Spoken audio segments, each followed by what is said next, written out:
everybody, and welcome to the RHAP B&B for episode 11 of Survivor 44. My name is Mike Bloom, and gee golly gosh, we have a hell of an episode to get into that saw Tika on the ropes, but they came back swinging, even though I would bet that any of the three Tikas have never thrown a punch in their life. They ended quite the haymaker to take out the self-proclaimed fighter in Danny in the 11th round. We're going to get into a lot here. Of course, I am joined by somebody who I would call the most amazing person I've ever met during our beachside chats. It's the great Liana Boraas. Liana, how are you? Oh my gosh, what an honor. The only thing I can think of is Carson 3D printing a punch, like a hand punch thing. Like, I don't know why that's the first thing. He did tweet out a 3D printed hand because I think people were joking if he 3D printed the hand to do the bro handshake that he had just learned before coming out to the island. Yeah, exactly. I mean, I'm actually surprised he didn't say anything else about the bathtub. Like, I tested this in my bathtub. How do you test it in your bathtub? Do you just leave the faucet running? I think so you fill up the tub, right? Mm-hmm. You lay back down in the tub. And then I guess do you get some sort of like baking rack to lay on top of the tub? And then you sort of like hold on to that and try to like breathe as the water is rising? The bad thing is, first off, how could he or anybody else have expected this challenge to happen? They didn't see Survivor 43. The last time they did this challenge was, what, like 26 or something? It's been a long time. You practice the puzzles that you've seen as recently as the last cycle. You don't say, you know what? They may do the battleship challenge from Survivor Fiji back in 2007, so I guess I better get my battleship skills up to snuff. It's a shot in the dark that ends up, I would say, paying off for Carson, but no, he does end up, going out in the middle of this challenge. Look, he's nothing if not prepared. Okay, Mike. Like Yeah. he will prepare for anything under the sun. And that probably includes that battleship challenge. He's out there playing bocce ball, like just in case Jeff doesn't show up. And we're going back to that challenge in Samoa. So I would not put it past him if it were true. Could have been a joke though. I mean, listen, no, I think he was genuine. I think he was genuine Yeah. about it. Though I don't know. Maybe that does mean that he went through a legitimate like challenge manual that somebody had set up saying, what can I practice? How can I practice it? And honestly, if that's the case, good. We talked about this a bit last week, but the Kevin Martin of it all, especially as of late with certain Big Brother Canada winners, right? About arguments to be made of, listen, is it their fault that some of these systems include the same challenges over and over again? That being said, congrats to Jam Jam, who had, maybe since Richard Hatch, one of the best challenge celebrations that I have ever seen. I really hope he's out on the dance floor every wedding that he goes to, pulling off those kinds of moves and rocking that type of jewelry. But that is just 1/3 of the Tika dominance we got in this episode. Of course, let us, address the De Niro in the room in a manner of speaking. We were supposed to have Grace later on. She is not able to join us, unfortunately. She is still recovering from what turned out to be an incredible event in Toronto. Grace wishes her best to everybody who she had the pleasure of meeting over the course of that night, as well as the BB Can event. And it was a hell of an episode, I imagine, to watch in person. Of course, Liana and I were just, homebodies and decided to watch it from the comforts of our respective homes, screaming at the TV for Carolyn to play that idol on Carson. Yeah, well, I was going to say, Grace having lost her voice at an RHAP event is probably one of the biggest promotions for an RHAP event. Like, if you too want to lose your voice and have an absolutely fabulous time doing so, be sure to hit up the live RHAP events. But yes, I was screaming, reacting, crying on my couch. Crying, throwing up. Oh my gosh. Yes.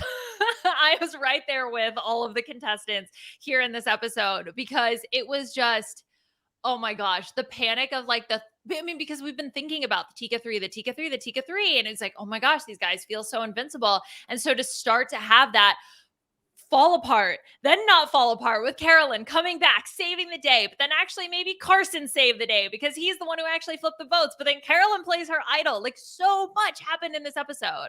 Yeah, I completely agree. Much like the contestants within the first 5 minutes, I'm singing in a gratitude circle at this point for the contestants, the producers, the editors of this episode. A lot of people are calling this the best episode of the season, and I'm not gonna disagree here. I think the structuring was excellent. We continue to be in our lovely drought of any major production kerfuffles, to the Mhm. point where the entire first half of the episode was just people at camp during the day. And we got some fun character stuff out of Jamie, out of Heidi, out of Carolyn. And then we got some really great intrigue when, to your point, finally the Sokas and Ratus look around from firing weapons at each other, saying, hey, there's a bunch of people that are standing in the middle. Should we probably look at them a little bit? And it leads to a lot of, again, player-led intrigue, which we Mhm. really enjoy. And it also ends in this culmination of a storyline that has been going on for essentially the half the season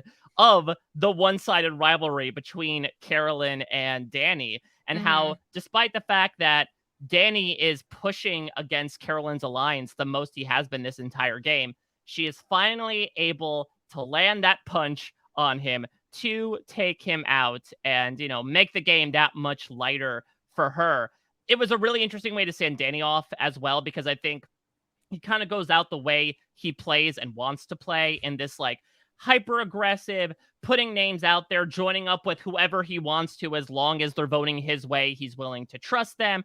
Mhm. Perhaps being a bit denigrating towards other play styles as well, and outright dismissive of other ones, and also going out being just the fantastic clown that he was as well. So it was a really great episode to like celebrate Danny as such a unique character, to celebrate all the stuff that the Tika 3 was able to accomplish in their own individual right, and just really highlight how strong of a cast this has been, especially in the past month of episodes, where it seems like they finally have the permission and room to spread their wings. It's it's funny that you talk about it, and by the way, I totally agree with you that we have finally closure to the storyline from all the way back in the pre-merge, where we get Carolyn at the reward with Danny and Brandon, finally seeing that come to a close. But what we never got closure on really was Heidi's part in all of this, because we had seen so many times Heidi being like, even when she voted for him last week, of like, okay, I got to at some point take out Danny. At some point, we're going to have to turn on Danny, and that ultimately didn't really end up happening. But Danny as a big threat was also just a consistent storyline, if we're not Yeah. talking about individual players as well. Yeah, what And I didn't even notice until right before I was going to interview him. After he plays the idol on Franny, he gets mhm. at least one vote in every single tribal council after that. Oh, I didn't even think of that. Because I knew he got, wait, okay, hold on. Who's voted for him in the one before? In the Kane Tribal Council, the Yeah. Ratus voted for him because they thought the plan was going Ah, to be to split yes. between, I think, Danny and Heidi at that Heidi. point. Because they Hmm. say, look what he just did. So Yeah. it is really interesting that, Danny does play this idol, which again is a decision that people look back on still with some consternation. And everyone just goes shunk and looks right over to him, and that he consistently gets votes, including from his closest ally, until the day he goes. Hmm. And then, speaking of Danny and getting votes from his closest ally, I said this, and then Puya was on Twitter and saw your tweet about it, about Danny saying like, "Yeah, no, it's cool. Whoever Yeah. voted for me, like that's like totally fine." And then continues to be like, "But who voted for me? Like, is it I chill or is it not chill, Danny?" It's chill Rupert, and I Yeah. absolutely love it. More of a clean-shaven Rupert, but it's evokes to me so much being with your partner and them being a little off, and you're like, "You're sure you're okay?" Like, "Yeah, it's fine." When, Yeah. like, No, I'm this fine. I'm not subtext mad. is the iceberg voluminously under the surface from the tip that just says, "It's fine." That clearly there's a lot more there. Now, that being said, I do think Danny sort of banks his game on being less emotional. So I do think it's a less of a Rupert or an Abby Maria who voted for me, I must get revenge, more so as I don't understand the logic about voting against me, but it was still a very fun running storyline, especially because the call, I wouldn't say was coming from inside the house, but maybe coming in from like the house of your closest neighbor or one of your Mm, relatives. mm. Okay. Actually, so okay, hold on. Sorry, my brain is like starting to turn. The wheels are turning, because one of the big narratives in this episode was this idea of, and I mean throughout the season, because we see it with Carolyn, is this idea of like an emotional player and then an emotional game versus a different type of game, strategic Yeah. game, logical game, experience game, or whatever the weird phrasing that Lauren used in in Later days tribal, game. the later days game. Yes, classic. Because I think it's interesting that you mentioned like, oh, well, I don't think Danny was coming at it from a place of like, I'm upset about it.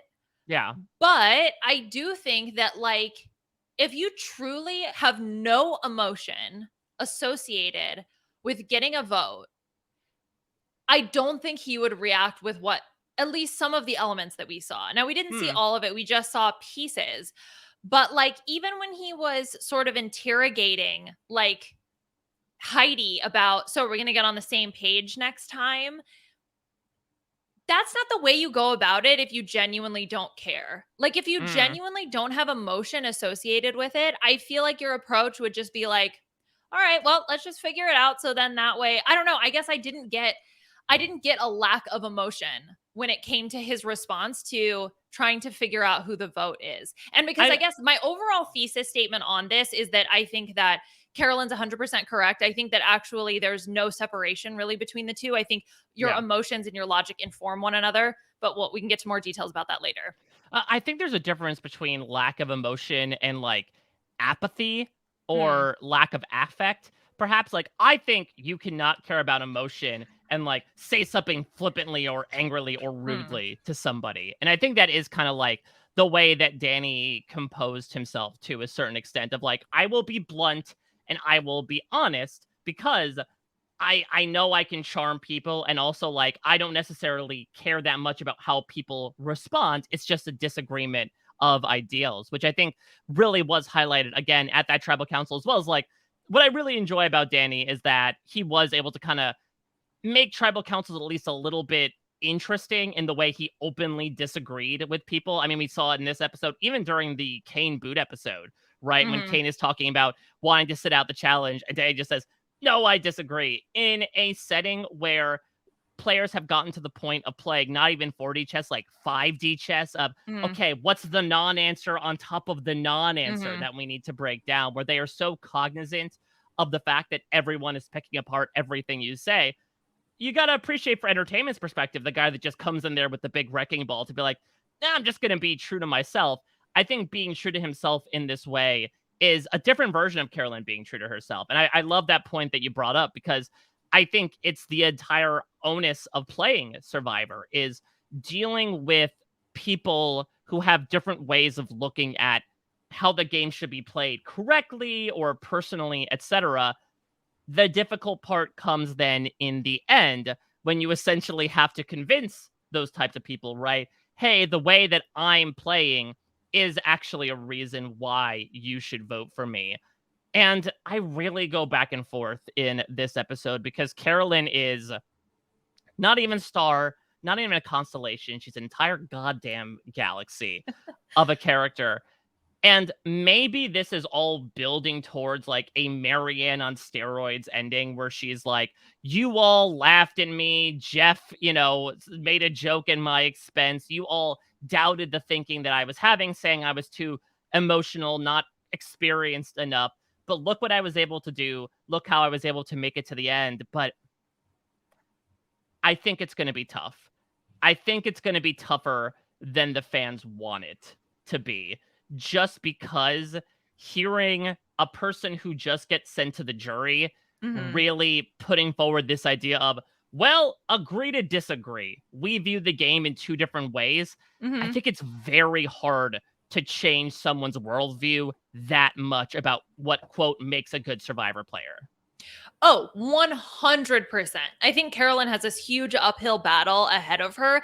And I think that the signs of the other members of this season discounting her are there in droves. I mean, I think even within this episode, I think about who ultimately will get credit for saving Carson. Because, okay, let's look at what the data that I'm given. What I'm told is that Carolyn was the first one who had the sense that they're voting for Carson. But then Carson is who went and flipped the votes onto Danny. And then Carolyn plays her idol and doesn't need to. So in my head, when I look at credit, I think Carson will probably get the credit, even though it was Carolyn's first read that was correct. She played the idol, even if it's considered as a backup plan, it still has value, even though Carson was maybe able to flip those 2 votes. So, I think that in the way that the jury is going to look at her moves, I think they would look at Carolyn and be like, well, she didn't need to do it. So the idol play then becomes less powerful than maybe it would have been. Maybe not, maybe so. I certainly have seen the argument, right, of like, well, it wasn't a correct idol use, so does that bring down her, Mm-hmm. stock in the game? I wouldn't necessarily say so, because I feel like to me that's superseded by the fact that, yes, this is really the first time in the new era where idol information wasn't public. You didn't have to say a phrase or ask for Mm-hmm. freaking beads to get a hidden immunity idol. You could find it on your lonesome and keep that information secret. The fact is that Carolyn kept that secret from her closest Tri members up until the 11th hour when she finally reveals it to Carson.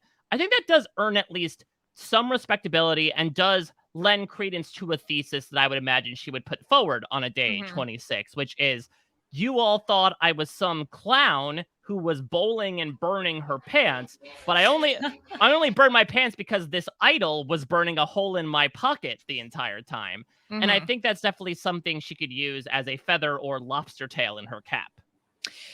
Yes. Yes. Okay. Yes, totally. I agree with you. And I think also, like, even the argument of like, oh, I was the one who told Carson that he needed to go get the votes. Like, I was the one who identified that. Sure. Those are all like logical arguments that she could hopefully make to a jury. But when I hear comments of Danny saying, like, oh, well, she needs a lot of things, like that rubs me the wrong way. Even Jeff, the way Jeff treated Carolyn in this tribal council, being like, well, why don't you just get some sleep and maybe you'll smile more? Good I'm on her for paraphrasing. clapping back. I was so, oh my God, when Jeff said that, I had the same reaction Karen did. I was like, oh my God, he did not just say that. And then when she was like, yes, I'm annoyed at you. Oh, so happy she responded that way. See, that's the thing, is like, Carolyn is one of the most authentic contestants we've ever had in the history of the show, to the point where she does something that very few contestants do, especially in the modern day era, which is to tell the host, like, oh, I'm mad at you. Mm-hmm. I'm not even gonna put up a front right now. I love the show. I love you, but I'm not loving you right now. Yes, exactly. And I think that that's why, as a viewer, I appreciate her. And I think what we're talking about in terms of what do the majority of people appreciate when it comes to voting for a winner? What do the majority of fans appreciate when they talk about a good game?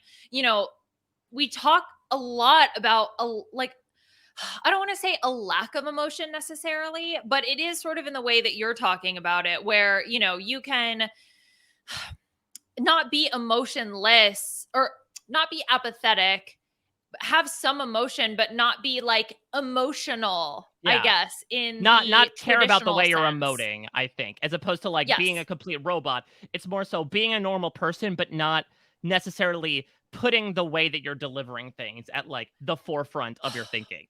But I feel like if I feel like even there are things that are devalued. If somebody is like, this pisses me off, like, I'm mad, I'm upset about this, I almost feel like, oh, it's just a game. It's just a game. You almost, even if you have a negative emotional reaction to something, you still have to be like, oh, it's just a game. Like, yeah, I'm Yeah. frustrated, but it's just a game. Instead of being in tune with that emotion and being like, look, what Jam Jam and Carson did to me really upset me. This is why. This is how then I'm going to utilize that information in the future by activating my emotions and tapping into my emotions and being free to feel those emotions and use those to dictate my decisions. I would say Jam Jam has gotten like away with that positively in some regard of Oh, like, Jam Jam has gotten away with so, yeah. so much. Like, I give so much credit to him. The man could slit the throat of a camera person and be like, I'm so sorry. And they're like, oh, Jam Jam, you're fine. Exonerated of all Yeah. charges. I have 3 personalities. Like, it's fine. I have my hit list of people who wrote my name down.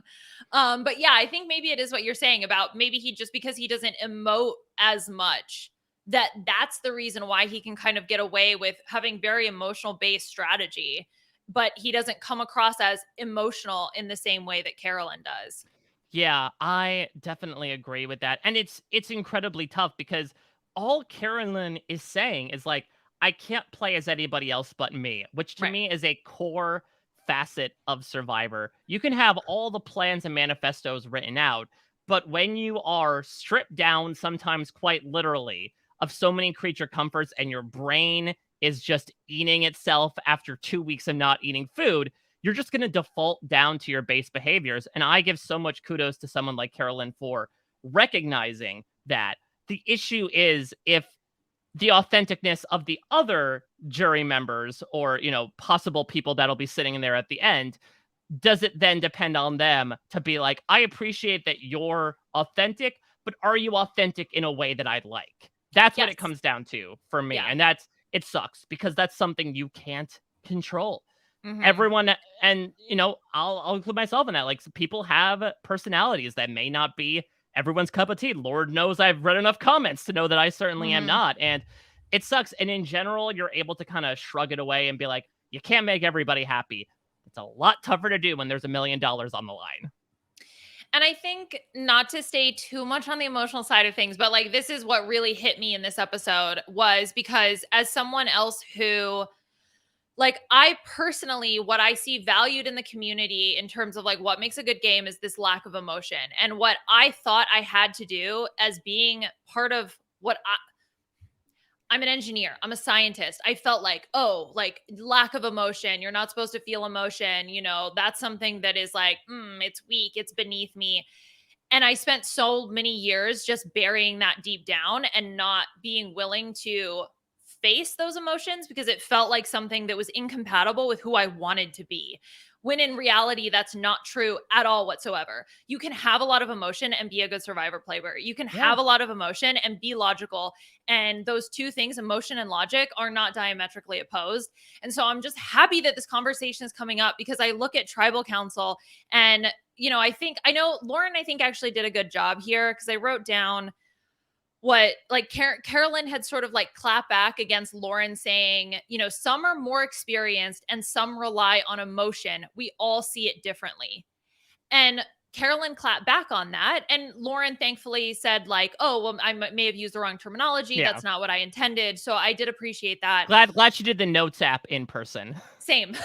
Just like, look, that's not, which also a sign of maturity. I love Lauren. So I'm not surprised that she was mature enough about handling that conversation because when Carolyn pushes on this, it's like, so are you saying that emotion and experience or logic are incompatible? And that's Right. Like, just is simply it a not true. binary? Exactly. And that one is high, and this is what we're talking about when it comes to a jury vote. What is more highly valued?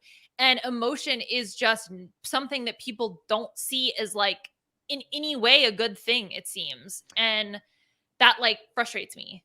It's tough because I can definitely see a winning narrative for Carolyn. I mean, look to the number of times, despite the fact, I mean, good on Asia for calling it last week, despite the fact that now Franny is out of the game, they still kept cutting back to Matt and Franny. Maybe it's because they Oh my now God. are able to provide Eliza-esque reactions to all the malarkey that was happening, which I love because there was a lot of really great malarkey going down in this episode. But, they certainly seem like people that would be more amenable to like appreciating what Carolyn was doing, having better relationships with her.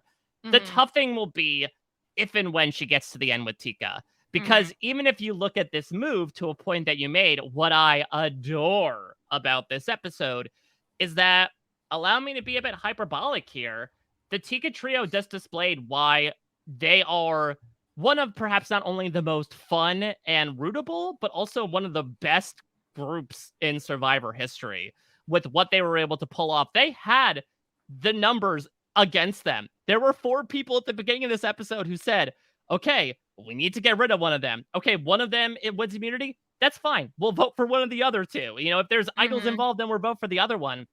The fact that due to the various Captain Planet-esque skills that they were able to utilize in this episode, between Jam Jam winning immunity, between Carolyn sniffing out poker face style, the fact that something was up, between Carson, to your point, having that really pivotal scene in retrospect that you don't realize at first of him, bringing up, unburying that Mm-hmm. relationship with the Ratus and being like, Yeah. hey, let's split votes between Danny and Heidi, back to Carolyn deciding to play the idol on Carson just for safety, which I think still works for me in that moment and doesn't feel necessarily wasted.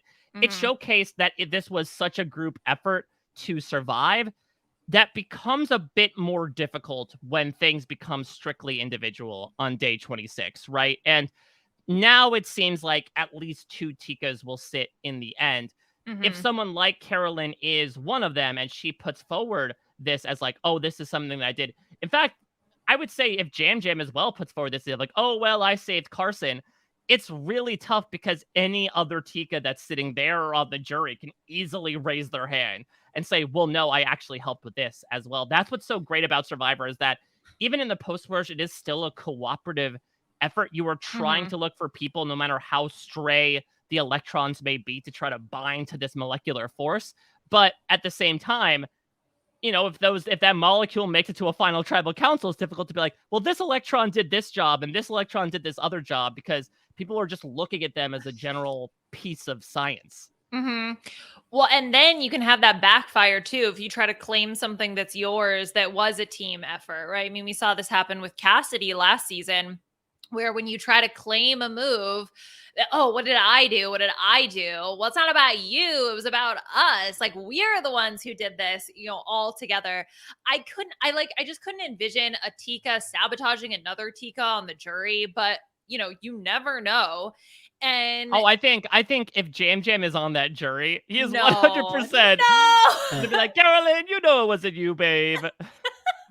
Oh my gosh.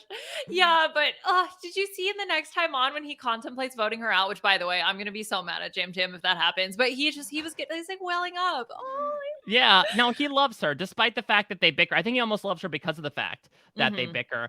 What is also really interesting, speaking of that, is I had this idea formulating in my head. Now, I still think the leading horse in the race for the finale is what you and I think, have kind of centered upon this, like, Carson loses fire. We again got the fire in the glasses. Yep. But I do wonder if there is a scenario where Carolyn wins a final immunity challenge. I think she would rather take Carson to the end than Jam Jam. What? No. I think. Explain yourself, Mike Bloom. Well, to that point, look at what we commonly see when it comes to pairs being brought into a final three, is that it becomes really difficult to extrapolate who did what. And as an individual within that pair, it's really tough to claim ownership. Jam Jam and Carolyn have been playing this game together since the first day.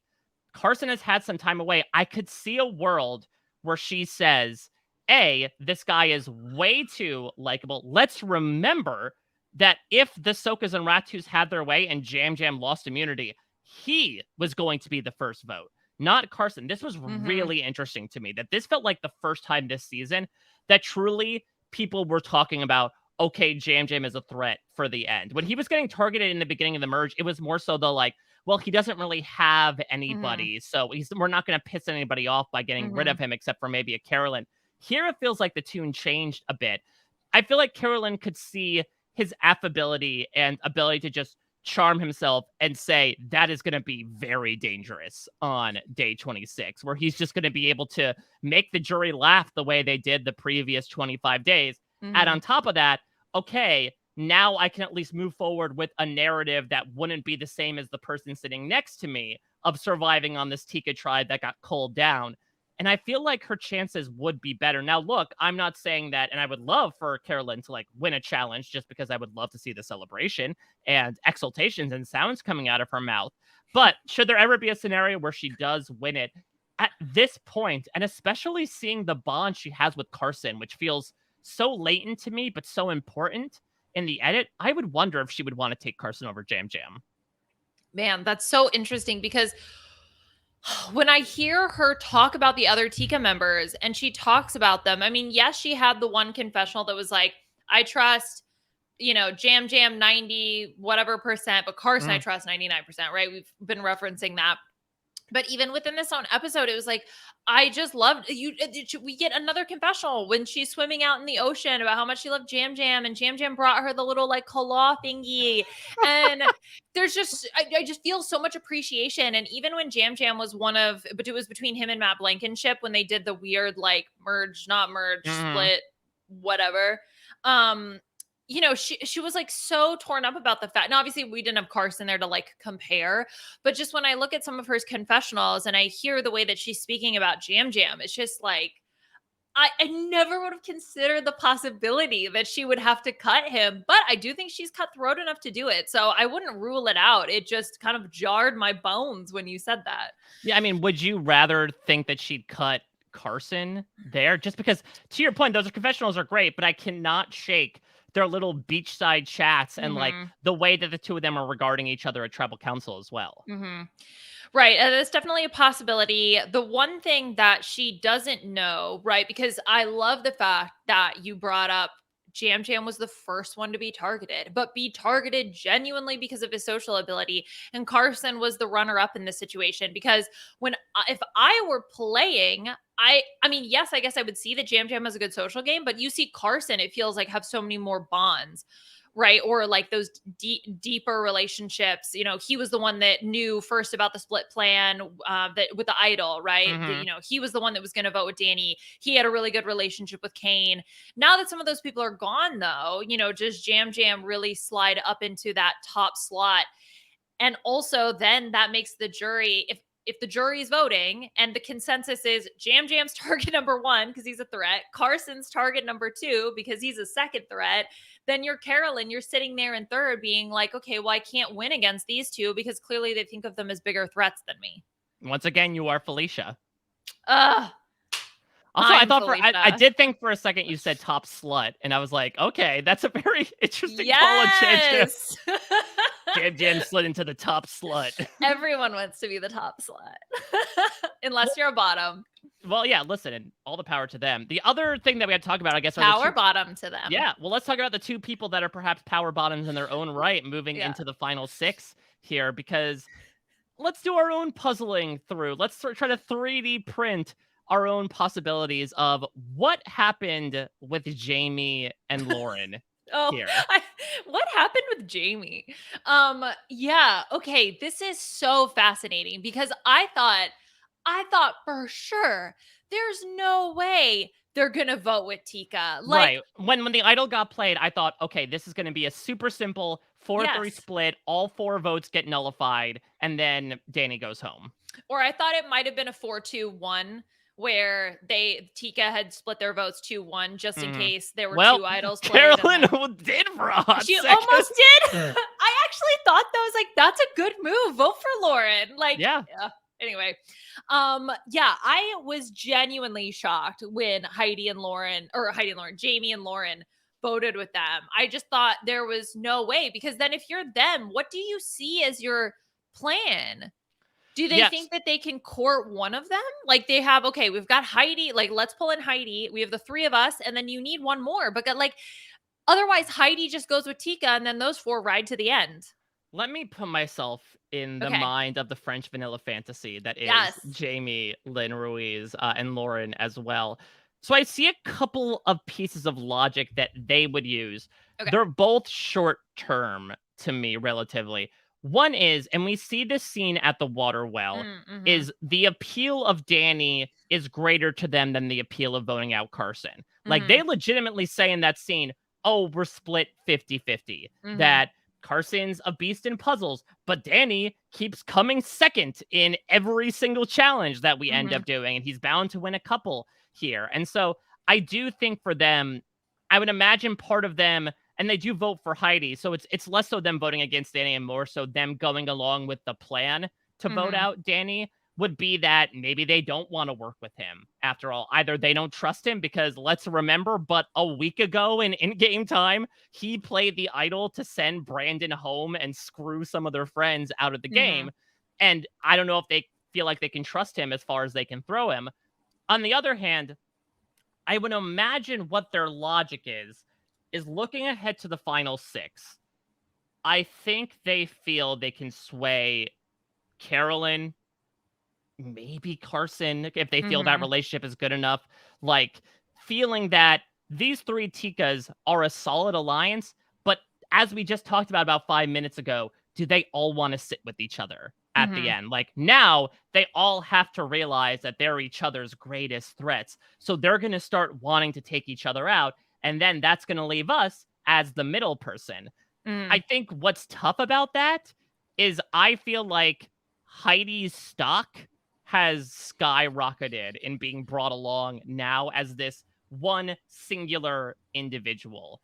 Just because I think she is a lot easier to bring along. One is greater than two, in my opinion, in a Final Four scenario. I think if you plan to like go into a Final Five situation with Jamie and Lauren, that can be really tough because, like, what if one of them wins immunity and one of them has an idol? And if you have two of them Mhm. in the Final Four, then they just, take each other in some way into the finals. And then you don't know where essentially you land at that point. Then the entire Tika domination is destroyed. So I would imagine they'd want to move forward with Heidi as like, okay, her closest ally has been taken out, even though she voted against him.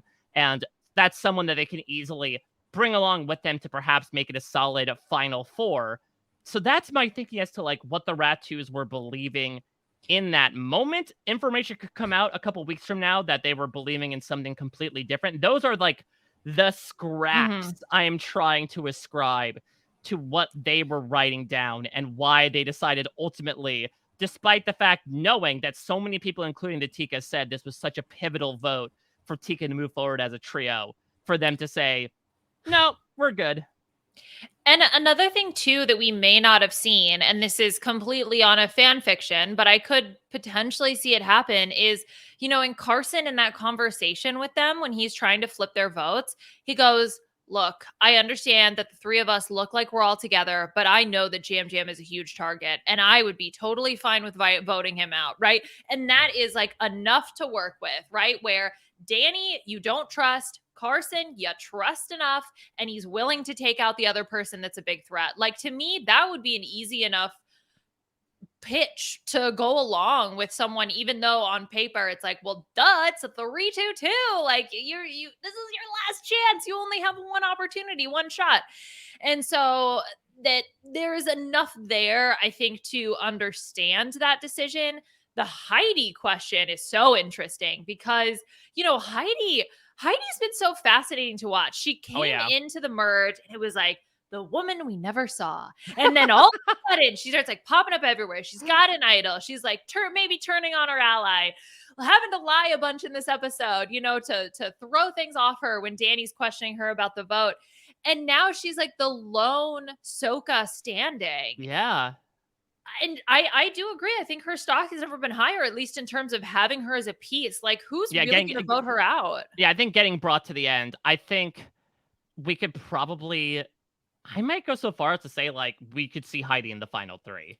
I think Heidi's in the final four, at least, Okay. for sure, right? Because also I have Heidi, who got her personal package this week, which included her making Fire Mike Bloom. So I'm just saying, I'm still on the Jam Jam train. I'm on the Jam Jam tram. Jam Jam tram. Okay, and I'm right behind you on the if it's not Jam Jam, it's Heidi wagon. It's going to be really tough to print on the side. You got to account for extra room there. Yeah. It's on the back of the shirt. Okay. You put the Jam Jam tram on the front, and then you put Heidi with her little wagon in the back. Yeah, speaking of power bottoms. Right. But I think it's because also, like, I see fire and I'm like, fire making, because we've been talking about this now for so long. But I just can't see a world in which she goes out next, because it's either going to be a Tika, or I think, in my personal opinion, it's going to be a Ratu member. It's either Jamie or maybe Lauren. And I think Heidi is just going to be able to, like, with whatever combination of people she is willing to work with her and that will pull her in, I think she easily floats to the final four, if not final three. Not to mention she has an idol herself. So the Exactly. moment she feels like, okay, because she has also been getting votes the past couple of tribal councils, which makes her nervous. If she feels like the numbers are tight and there's a chance that things might be going her way, she could easily play it to make it to one more round. Because she has, two more opportunities to play? Final 6 and Final 5. So, Which, by the way, I think the thing that I always have a goldfish memory about in New Era Survivor is that the shot in the dark expires at Final 7. I'm glad they brought it up in this episode because I plumb forgot about it. I totally forgot too. It was like, okay, this is our last week to play the shot in the dark. I was like, wait, what? Oh yeah, that expires. Oh in yeah, final that thing seven. that Jamie and Matthew used at the very first tribal council, and nobody has really brought up since. Yeah. Oh man. I mean, we did get a successful use of it, so I guess that's some history to be We're made going for the out shot on in the dark top. here. That's it. That's it. We're done. No more shot in the dark. Um. What else was I gonna say? I don't remember, but I did remember something I meant to say earlier, which was the cuts to Matt Blankenship. The one that really made me laugh at Tribal Council was the Carson Memorial, not Carson Memorial segment. That's not one. He's not out yet. But The it almost Carson, seemed like that, right? When it's it like, did Carson, kind of. if you died tomorrow, how would you look How would you back want to on be your remembered? as the guy who kind of knew how to hug and handshake a month before coming out to play Survivor? Really, the crucial skills that you need to learn. I believe it's in Boston Rob's book. But I think the quote was like, Carson was like, "I'm a weirdo," and then like cut to Matt Blankenship, Weirdo. That's me. and he's like nodding there. He's like, "Yeah, that's he has like his me." little stick bug held up. Yeah. Listen. Okay. I sympathize with Carson. I had a birthday party for my son earlier today, and it's always an interesting litmus test of friends and family friends, right? Of like, do you handshake? Do you Mm, hug? The bro hug is like the perfect catch-all. mm, It is the Y net that you catch to bring in that delicious lobster of it's a mm, little bit formal, it's a little bit informal. It's the mullet of greetings. And so I do feel like it's an essential thing to do just as a person. Carson is but a young man sculpted mm, from mhm. nubile clay. And so I hope that as that hardens, he'll be able to take that with him as his fists are both clenched and open. Maybe they should include a class on that at NASA. You know, you can become a adjunct professor and teach the bro shake to all the nerds. Well, yeah, well, when you greet the aliens, you got to make sure to greet them in the most human way possible. Exactly. You You need just come here, bleep blorp. to put her there, bleep blarp. No anal probing today. Only Yep. bro hugs. Unless I'm a power bottom, so.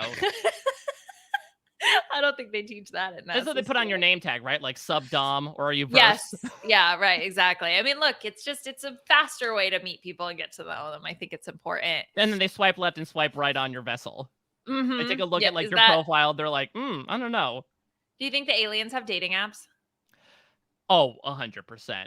I mean, Mm. at least like maybe not. If they are like the hyper technological years above our time, then I think so. But I think even just from an instinctual perspective, ever since we were Cro-Magnons, or even before then, slithering from Mm. the blackened waters of this Paleolithic Earth, we all Mhm. looked at people and made those base judgments. That's an entire MTV show, right? That's what Next Mhm. was built upon in that lovely bus that could print your name for the Heidi wagon on the side of it. So I would imagine aliens have dating apps, or at least ways for them to automatically swipe left or swipe right. Okay, now all I can picture is like that like 2000s MTV shows. So we've got Pimp My Spaceship, Mm-hmm. Spaceship Raiders, like Room Raiders, but you Yeah. go in and you like date people based on what they have in their Wait, little all spacecraft. broadcast on MTV, Moon TV. Hey, well, look, it's already got the Moon Man. Okay, so it's just a moon alien, right? Yeah, but what if MTV is run by aliens this entire time? I would not be surprised. Okay, it's one big conspiracy theory out here. I'm pretty sure that's why Ridiculousness is not only a show but plays so often. It's like, human behavior is deplorable. We will put in on 23 hours of every day. Oh, okay. See, I had a different approach. I thought it's like maybe it's like secret alien code and they need to be like constantly broadcasting their like secret alien message, which is why it's always on TV. Yeah, because you don't know what time zone the other aliens will be in. Yeah, exactly. Look, they're busy, okay? Well, let's get into a man who hustles perhaps as much as Rob Dyrdek and his alien overlords in Danny. I like this fantasy.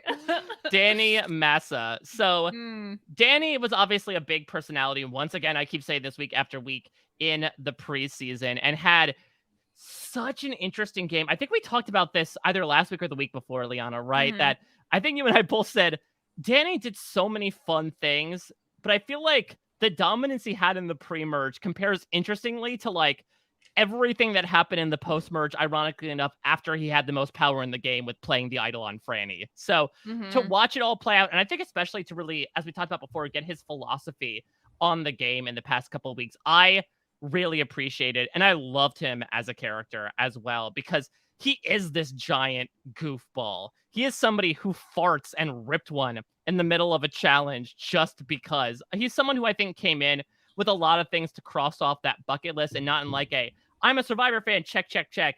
He's more so like, I'm going to do all these random experiences and not really look back at the repercussions it causes.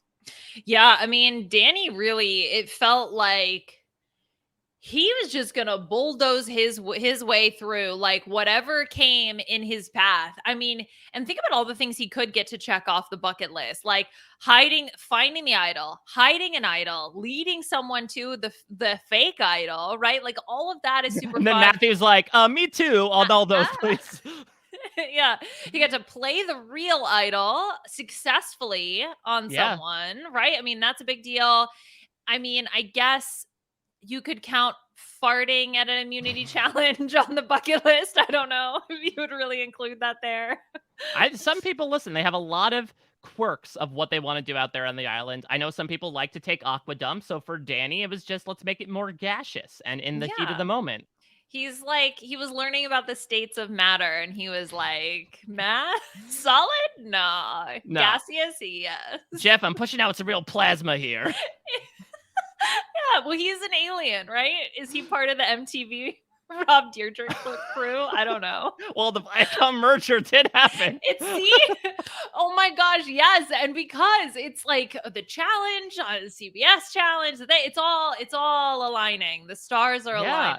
This could be like first contact, and we didn't even realize it, that this was the first true representation of human-alien relations through this corporate merger. Okay, if you had to pick one Survivor player to represent humanity to go meet the aliens, who are you going to pick? Suri.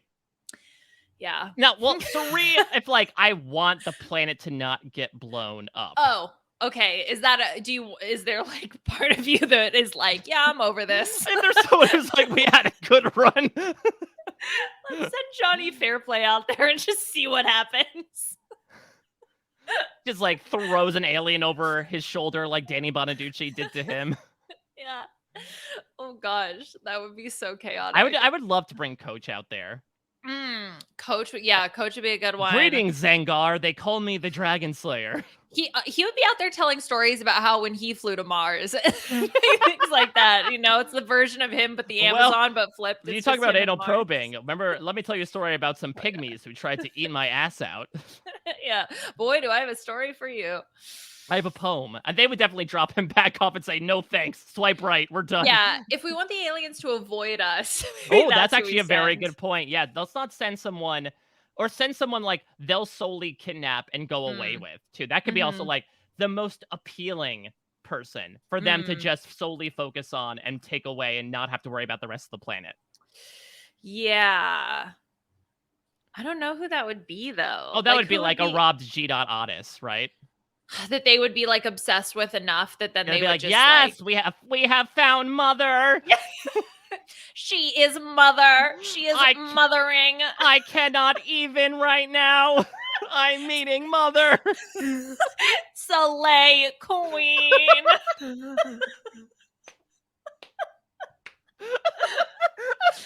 This is a step up from Jeff doing slang. Like alien slang. I'm here for it. Maybe that's what Club Condo truly is. It's out of this world.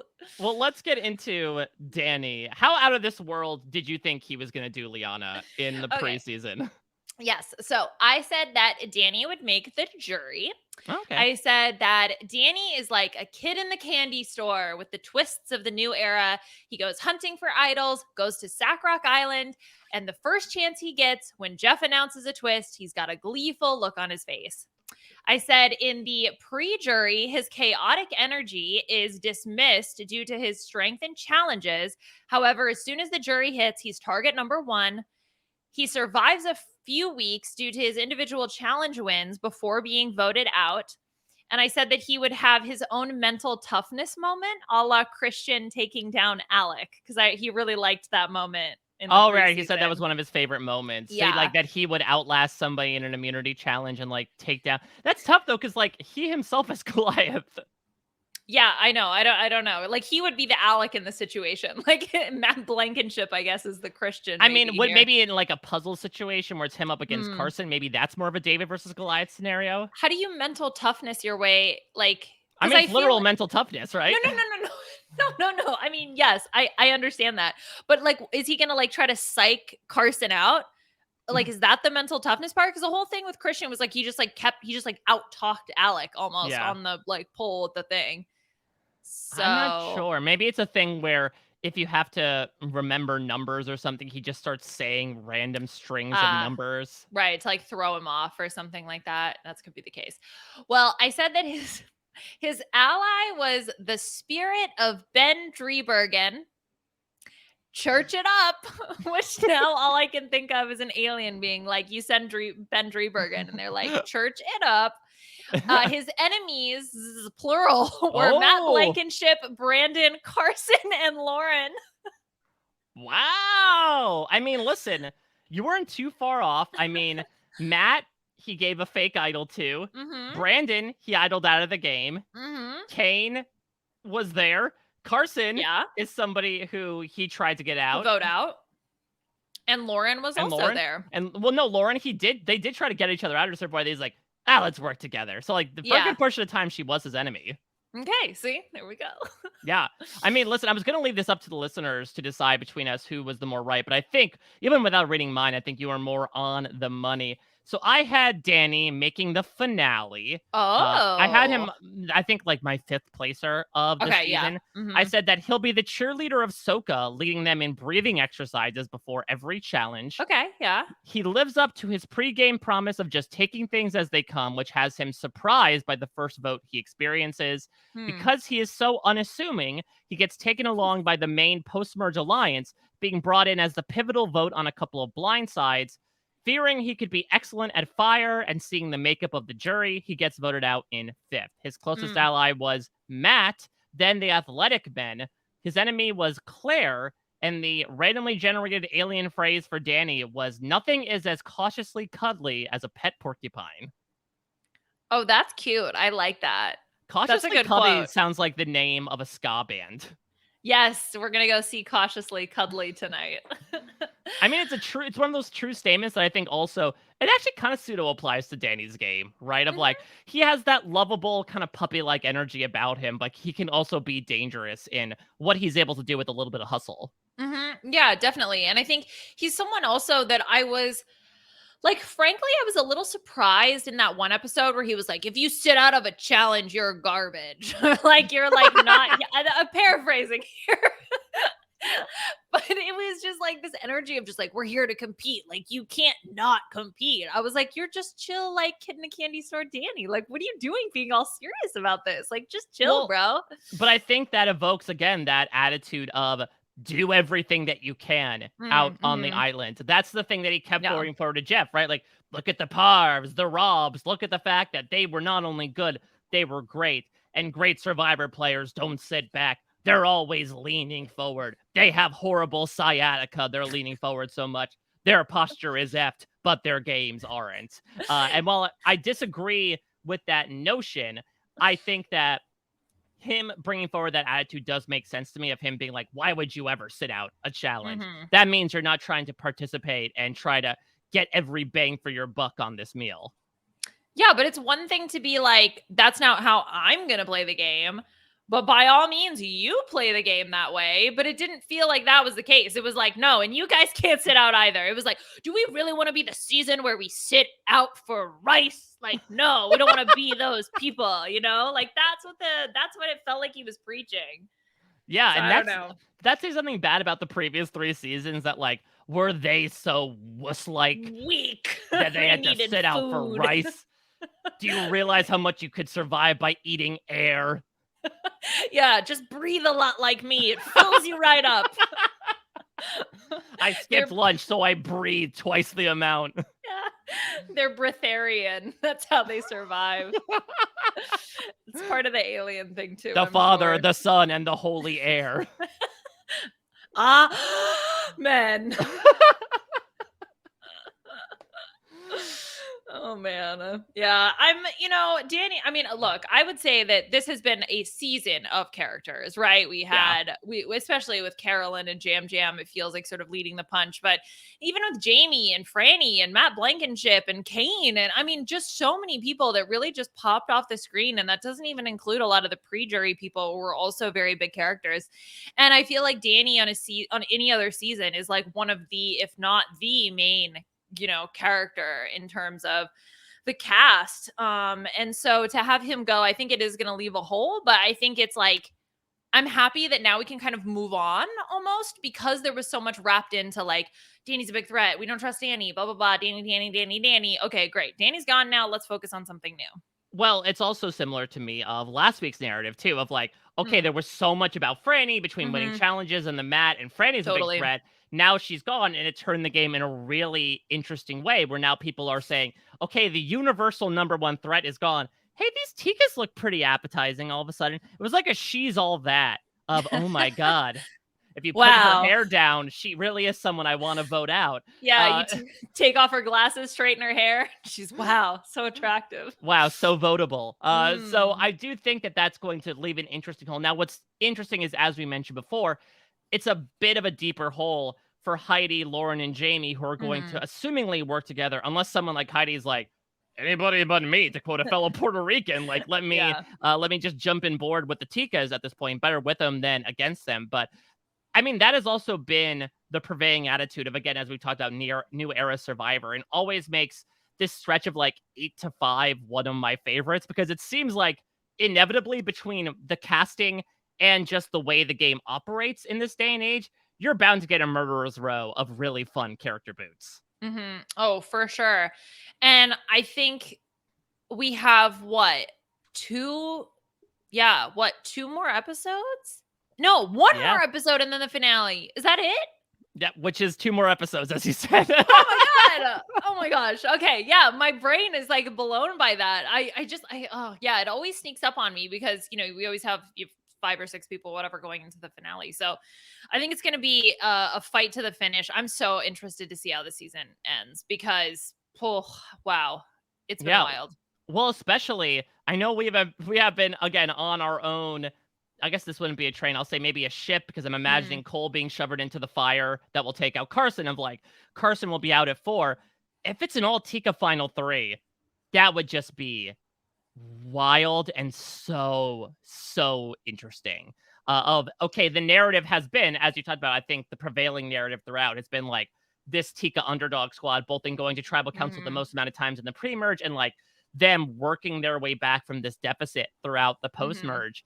And each one of the 3 of them have been built up to be arguably the top 3 people in the season in terms of exposure in their own right. That this would be one of those rare times that like we had a final 3 consisting of those types of people in the retrospect of the season. And granted, it would probably, weigh out in a pretty solid way, though I do think it'd be a contest between Jam Jam and Carson as to who would win Mhm. out. But at the same time, I feel like we very rarely get that instant of like, here are the 3 biggest quote unquote players of the season, and they're all sitting at the end together. I think the whole Tika narrative, from even the moment that Bruce gets medevaced, like it really is almost from the very, very first episode of this tribe who lost their biggest, strongest guy in the first 10 seconds of the game, That's so wild to think essentially, about. right? Yeah. I know. I mean, their narrative starts there. So when you're talking about not only the biggest characters or, some of the more meaty characters of the season, I mean, we're talking literally the whole season from that very first episode all the way until now, because they had a story consistently throughout and it was all over the place too, because you had the, Carolyn is going to get voted out first sort of thing. Then you have, they get back together and then Carson votes with them, and then Carson leaves, and then you have whatever the hell was going on Tika for those few episodes when Josh showed up. So it's like, that's going on. Then they make the merge. Then they have this whole underdog story at the merge where it's like, okay, they're in the minority. What are they going to do? How are they going to be able to navigate that? All the way to now Carson being like, we've got the numbers now. Like, that's wild to think. And so if that does continue to the finale, it really is a story across the whole season. Yeah, so thank you, Bruce, I suppose, for, helping put them in that hole. Bruce. Mike, that's like being like, thank you, plank of wood that Bruce smashed his head into. No, I didn't mean it like that, but it is wild to think about how, to your point, even before that, we were like, yeah, this tribe is going to be understaffed in a manner of speaking from comparison standpoints in terms of the challenges. If they get to this, I mean, it's already such a lovable alliance. And if they are able to consist of the final three, it may not be the best for their games, as we pointed out, but if they sat in that final three, it'd be such a wild group sitting there in the end together, because it would be one of the only times that you feel like that final three is a familial unit, which I love. And I think what's also really interesting about 44 is that I do feel like, at the sacrifice of unfortunately finding out some stuff about your Laurens and your Heidis until the past couple episodes, 44 has kind of shifted its editing style, in my opinion, back to the pre-40s era of Survivor, where it's like, okay, there are definitive main characters and supporting characters. And again, I do not mean this to denigrate anyone that was playing whatsoever, because obviously everyone's a main character out there on the island. They all have roles to play in the ultimate shaping of the season. But I do feel like the storytelling of this season has been more so tiered than I think 41 through 43, even in a season like 42, which did have a tribe dominating so much as Taku in the post-merge. Like, Mike Turner was still a big character. Drea, still a big character. Hai, still a big character. I think we got that to a certain extent with, as we mentioned before, your Dannys and your Frannies. But it still feels like it's this rare situation where the dominating personalities are there both in strategic form and in character form. Right, because I would say 41 had uneven editing as well. I mean, especially given the fact that our ultimate winner had like no content in the pre-merge. But even those seasons, it wasn't like the big characters made it to the end, right? Because if you think about a final three, it was like the two kids who got dunked on in Deshaun and Xander, and then a woman who wasn't even on our screen for most of the season. So it's like, well, then that doesn't make sense. And then, yeah, your examples from 42 are apt. And then 43, our winner came from, the alligator Gabler in the shadows or whatever, right? So to have players who have been big characters to be consistent and to be in the end, I think would be, that's definitely something unique that we've seen in this new era. And Jeff, I keep going back to the quote that he said at the beginning of the season, which is that the ending is a very satisfying winner. And I'm like, who fulfills that if not a Tika? Not one of the right? Like, it's got to be a Tika member at this point. So that's like why I think it's probably going to be at least two, if not all three of them. I mean, that means that Carson won fire, which I know, might not it's in happen. His eyes, literally. It's in his eyes. He can see it. He can literally see it. What if they're foreshadowing that Carson's eyes catch on fire? If your eyes catch on fire and you lean into the rope, does that count as winning the fire making challenge? Okay, if you light yourself on fire. Exactly, and you grab the rope. You light your sleeve and you just hold it up to the rope, and you're like, creative problem solving, Jeff. Yeah, I think that's a way you could feasibly win it, right? They don't say you can't touch the rope. Clip. Just take your knife and just whoops, I win. Okay, now oops. Okay, now I'm actually going to really listen to the fire making instructions. Like, is it you can only use the materials in front of you and you can't touch the rope? Like, can you hold a stick up? Can you just like light a stick on fire and just like hold it there? Well, even if you can't touch the rope, can you do the whole "I'm not touching you" thing and I'm like not touching you, I'm not touching you. Yeah, like grow your fingernails out. Like, I'm talking like 6 inches. Carolyn's little fingy thing. Oh my God. There you go. This is how the witch finger of the lobster crab claw thing comes into play. She's like, oh, I'm going to dip it in there. and just hold it up, and that's the long enough wick to burn through the rope. Oh my gosh, that's what she gives to Carson. Can't 3D print a finger, can you, Carson? You had to get it from Carolyn. That'd be amazing. I hope Wow. if she makes it a final tribal council Philip Shepherd style, she like wears the lobster shell in her hair or something. Just goes full Greyjoy realness from Game of Thrones and just seems like a woman from the sea reborn. Yes, she has been birthed from the ocean and is now there to present her, final tribal council speech. I would love that. Well, Liana, you talked about how these contestants on Survivor 44 are stars in their own right. But you know what?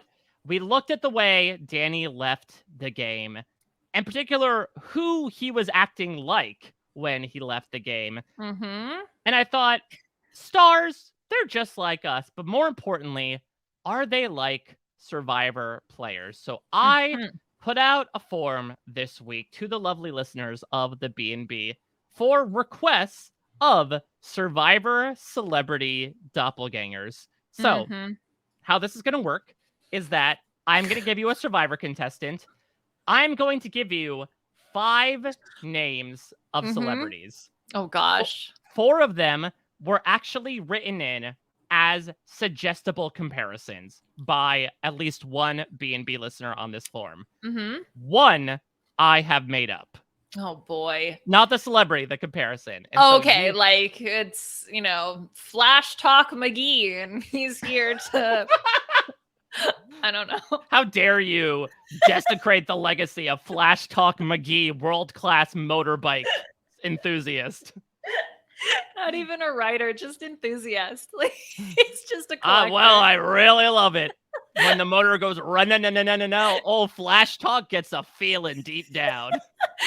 He can be our representative to go meet the aliens.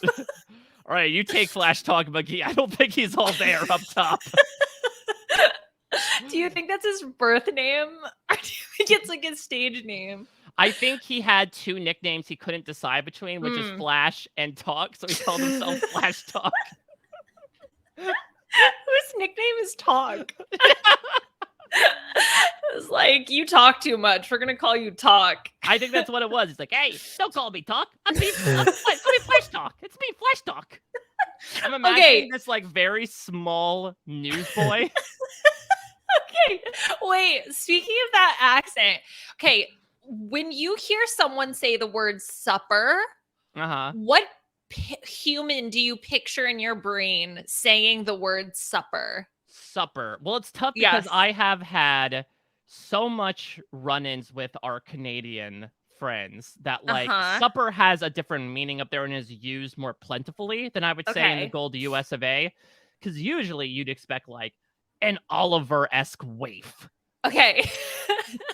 So yeah, I was like, yeah, definitely Oliver Twist vibes, because Pooey and I were having this conversation yesterday about who, like, when someone uses the word supper, he was saying like an old-timey pioneer man. And I was like, no, sir, may I have my supper? That was what I was going with. Okay. All right, I lean your way. I'm less so in like the, Crackshaw Magoo, which I guess is another... Not Crackshaw Magoo. Well, they named me Crack and they named me Sean. I couldn't decide. It's his birth name. Just imagine an old bearded prospector named Crackshaw Magoo. I'm off to go pan for some gold. I'm Crackshaw Magoo. Yeah, you won't believe what's in these rocks. Listen to old Crackshaw. He'll spin you a yarn. I'm gonna churn some butter. Okay. The vittles are on. It's time for supper, and Crackshaw will regale you a tale of 49ers. Exactly. Well, no Flash Talk McGee or Crackshaw Magoo to be found in these names. Oh, these man. are real people's names. Before we get to this, I'd be remiss, Liana, to not ask your thoughts about the De Niro impression, right? Both the rollout and the subsequent lack of reaction from Jeff Probst. It was amazing. It was so awkward. It was so funny. I love the fact that he we love someone who asks for consent. He's like, Jeff, can I do my De Niro face? And I think Jeff is a little bit like, sure. Did Jeff think this was like a full tilt boogie thing of like, okay, this is Danny's weird phrase, so I'll just yes and it. Right. Like, yeah, exactly. He's been taking improv classes. Jeff is like, yes, and and so then he starts doing it, right? Danny starts doing the impression, and Jeff just stares at him. Like, no reaction at all whatsoever. Jeff is just like blank face right at him. And so Danny kind of like, it's like clear Danny has this hesitation moment where he's like, this is where Jeff would have reacted. And he didn't react. So I'm going to just keep doing it, which is the best thing to do. You just double down on that impression when someone doesn't react to it. And then finally Jeff is like, okay, I guess I have to snuff this guy's George. I really am glad you brought up the Danny side of things. I think everyone's like cringe, et cetera, et cetera. But at the same time, I can very much sympathize with somebody who goes forward with the bit and doesn't know, like, is waiting for a cutoff, is waiting for somebody, especially the host and EP of a show, to be like, you're good, you're done, and time. So I would imagine Danny's like, is also partially, oh, I have to keep doing this. Snuff it. I think when he says that, it's less so him trying to stretch the bit out. The exact opposite. Yeah, he's like, no, snuff the torch, please, right now. This is all I've got. I don't have more than this, and my face is starting to hurt. Can you please snuff my torch? My face will get stuck like this, and I'll be sitting on jury doing permanent De Niro for the next week. Exactly. And my mom will say, I told you so. All right. Well, spoiler alert, Robert De Niro is not on any of these. Okay. All right. We're going to give you a chance to talk about plenty of Survivor 44 contestants because I opened up the pool and we're going to be talking about the vast majority of them. Okay. So let's start with our current contestants who I went after in alphabetical order. And also so that you don't try to do your own 4D chess of like, how did you order things? All these names are in relative alphabetical order in terms of the celebrities. Okay. So no need to think about ordering or anything. But again, 4 of these were written down by B&B listeners. One of them was my submission. Okay. So for Carolyn, celebrity doppelgangers, we have Jennifer Aniston, Drew Barrymore, Cara Delevingne, Kristen Johnson, and R2-D2. Not R2-D2. Is Carson C-3PO? Like, who's the C-3PO in this? Yeah, I think definitively so, because he can speak so many languages, right? He talks with so many tribe members. Jam Jam is an Ewok. Oh my God, he so is, though. He's so cute and saves the day. Like, obsessed. That's adorable. Okay, all right. Oh my gosh. Okay, wow. Where do I even begin? Here's the problem is like, I have no logic to go off of what would you say versus what would the listeners say, right? Because theoretically, all of y'all, we would all be thinking along the same lines. We're all weirdos. So, well, let me just say, so this isn't me saying, oh, this person reminds me of someone. This is a purposely fake name written in there. Okay, so this is the one that does not remind us collectively. Anyone in the world. Oh my God, I hope R2-D2 is real because it's going to be really insulting if I say that one's real. Okay, can you read them again? Jennifer Aniston, Drew Barrymore, Cara Delevingne, Kristen Johnson, and R2-D2. I can see the Drew Barrymore connection. I will go with Jennifer Aniston. You are 1 for 1. That is correct. Oh, wow. Okay. Yeah, I was like, she doesn't look like she'd be in an Aveeno commercial. Not because her skin's not gorge, but I would love Carolyn on Friends. That would be. We were on a break. Oh! Insert Carolyn noises. Yeah. Okay. So, is there any explanation to any of these? The R2-D2 one I did get an explanation of, which is the screaming. Which is Carolyn's constant noises during challenges mimics both the beep boop boops and the yell of R2-D2 infamously. Yes. Okay, that one. Yeah, definitely that. And also R2-D2, very smart. Carolyn, very smart. Kristen Johnson, I would say, has the very small plurality of write-ins. She got quite a couple. Kristen Johnson, of course, infamously, much like Rob Dyrdek, is an Mhm. alien, played one in Third Rock from the Sun. A Mhm. couple of other names that I did not put in for the list of choices, but were a part of Mhm. the survey. Caitlin Olsen from It's Always Sunny in Philadelphia, which I very Yeah, much see. that's a good one. Avril Lavigne, which I also very much see. Mm. Maybe this is the real Avril Lavigne. Mm. Um, Modern day Britney Spears. Mhm. Okay, yeah, the hair kinda. That very, very pretty actress, Busy Phillips. Mm. And finally, if Shane Powers and Courtney Merritt had a baby. That would be Carolyn. Yeah, apparently. And so, Okay. I shout out to the person who actually did write in Goofy and Cher. I'm surprised only one Mm. person wrote that in because like we kind of already did get Carolyn's celebrity comparisons before. Right, exactly. Yeah, the two very clear celebrity comparisons, courtesy of Jam Jam. Well, let's move on from Carolyn's R2D2 to her C3PO in the form of the C stands for Carson, the 3 stands for 3D printed. Oh my God, it was there all along, Mike. The How did we clues were not there, see Mr. that? Policeman. All right, here are the comparisons celebrity-wise for Carson. Michael J. Fox, Kermit the Frog, Tom Holland, Rick Moranis, and Finn Wolfhard. Oh my gosh. Okay. Okay. I am Googling Finn Wolfhard. That is the kid who plays Mike in Stranger Things. Yes. Okay. That one I 100% see. I can also see the Rick Moranis comparison, actually.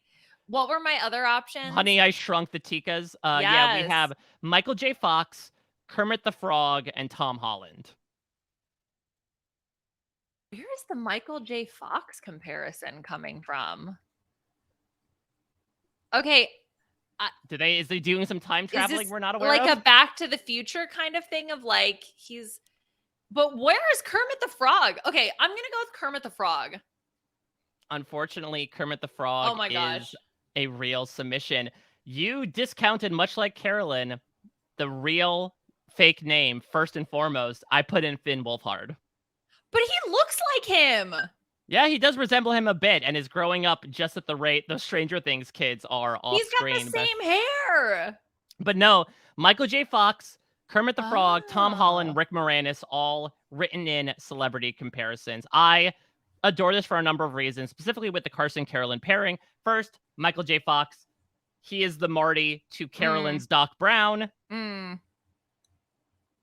Yeah, I think if you think of it not as Michael J. Fox, like all of Michael J. Fox, but like Right. that specific work, then that fits. And then Kermit the Frog, is Carolyn like Miss Piggy? Then what is Jam Jam? Fozzie? Fozzie? Got a lot of hair? Gotta be Jam Jam. Waka waka. Oh my gosh. Danny is Animal. Oh, yes. I would say Carolyn is actually, like, Carolyn would be Miss Piggy in this way. Just imagine it being like, oh, Carson, you're so cute. Hiya! But I'm imagining more so, she has more of the personality of Janice, like, the guitar player from the Electric Mayhem. Yeah, man. Yeah, like kind of like a cross between the two, maybe, if we're gonna narrow that down. Some other names that were written in for Carson, Fred, the infamous personality Fred, if you remember, the guy who made an internet living and millions of dollars by having a high-pitched voice. Josh Hutcherson from The Hunger Games. Of course, Timothy Chalamet. And Freddie, the Good Doctor Highmore. Oh, that guy. The hair is the same. The face, though, looks a little bit different. Yeah, and I would also say Carson is not a surgeon, as Freddie Highmore himself has declared very much so in mimetic form this past week. Right. All right, let's move on to our next current cast member of Survivor 44, Heidi. Here are Heidi's celebrity comparisons. Minnie Driver. Okay. Julia Louis-Dreyfus. I'm saying it, I guess, like on SNL. Rita Moreno. Rosie Perez. With your musical guest, Tracy Ellis Ross. Oh, man. Okay. I need to like look at their faces again. Because like I can see hair. Like what I'm noticing as a comparison is like when I think of a lot of these women, I see like the same hair. They all have the same hair. Okay, so she doesn't really give me like Elaine vibes. Have we ever seen Heidi dance? Like I don't know. Like I also think of like her character in Veep. And like I feel like I don't know, I just don't see that in Heidi. Like Heidi is so it's so not that character. So that's what my gut is telling me to go with. So I'm gonna go with Julia Louis-Dreyfus. Fortunately, your gut is as good as Carson's was a couple of episodes ago. No, Minnie Driver was the fake celebrity name. So JLD was actually, again, that plurality, got a couple of votes. Rita Moreno, actually, I think Rosie Perez actually got the most votes, which I definitely that I see. Yeah. And Tracy Ellis Ross. Like you said, I do think it comes down to a lot of hair, which she literally has, as well as the comparison point. Other written in ones that obviously would not have made it are a judge on any talent-based reality competition. But like, which one? Any. Liana, you cover The Masked Singer. Could you see Heidi on the panel? No. She the Ken Jeong? I know exactly who this is. Yeah. Also, the head costumer of a theater program. Okay. That's And also, quote, not a celebrity, but she reminds me of the song Shower by Becky G.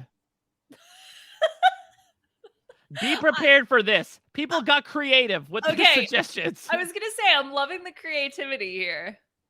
Never even heard the song Shower by Becky G. Let me look at the lyrics. Well, is it the music video? I don't know. It's just something about you. Woo. Got me feeling like I can't be without you. Woo. It sounds like more about woo than Heidi. Anytime someone mention your name, I be feeling as if I'm around you. Ain't no words to describe you, baby. All I know is that you take me high. Can you tell that you drive me crazy? Because I can't get you out of my mind. Do you feel Heidi in this room right now? I suppose so. Think of you when I'm going to bed. When I wake up, think of you again. You were my homie, lover, and friend. Exactly why. Maybe that's Heidi talking about Danny? Maybe. All right, let's move on here to Jamie. Okay. Jamie has a lot of fun celebrity comparisons. We have Lucille Ball, Rachel Bilson. Okay. Lori Loughlin. Okay. Leah Michelle. And Rachel Ray. Okay. So I think Jamie can read. Well, maybe what if the note said it was a fake idol and she couldn't read it? Oh my gosh, that's true. She never would have known. Oh no. Okay, what is it? Rachel Bison was one of the options. That I can see. Yeah, from the OC. Yeah, she does look like her. I had to like re-pull up pictures. Not that I watched like Jamie every day or every week on Survivor. Yeah, that I can see. What was the first option you gave me? It was Lucille Ball. Okay, but like that's not crazy. For some reason, I could see Jamie like shoving candy like in her outfit. I mean, she talks on the energy level of someone who ingested a conveyor belt full of chocolates. Yeah, I love this game. I love Survivor so much. It's so amazing. We're having fun. We're having fun. We're all having so much fun. Her confessionals are gold. I love her. All right, great. And then what? Okay, so those two I'm gonna eliminate. And so then we have Lori Loughlin, Leah Michelle, and Rachel Ray.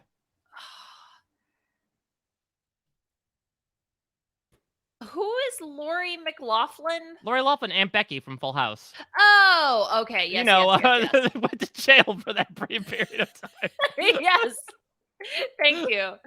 I guess I'm gonna.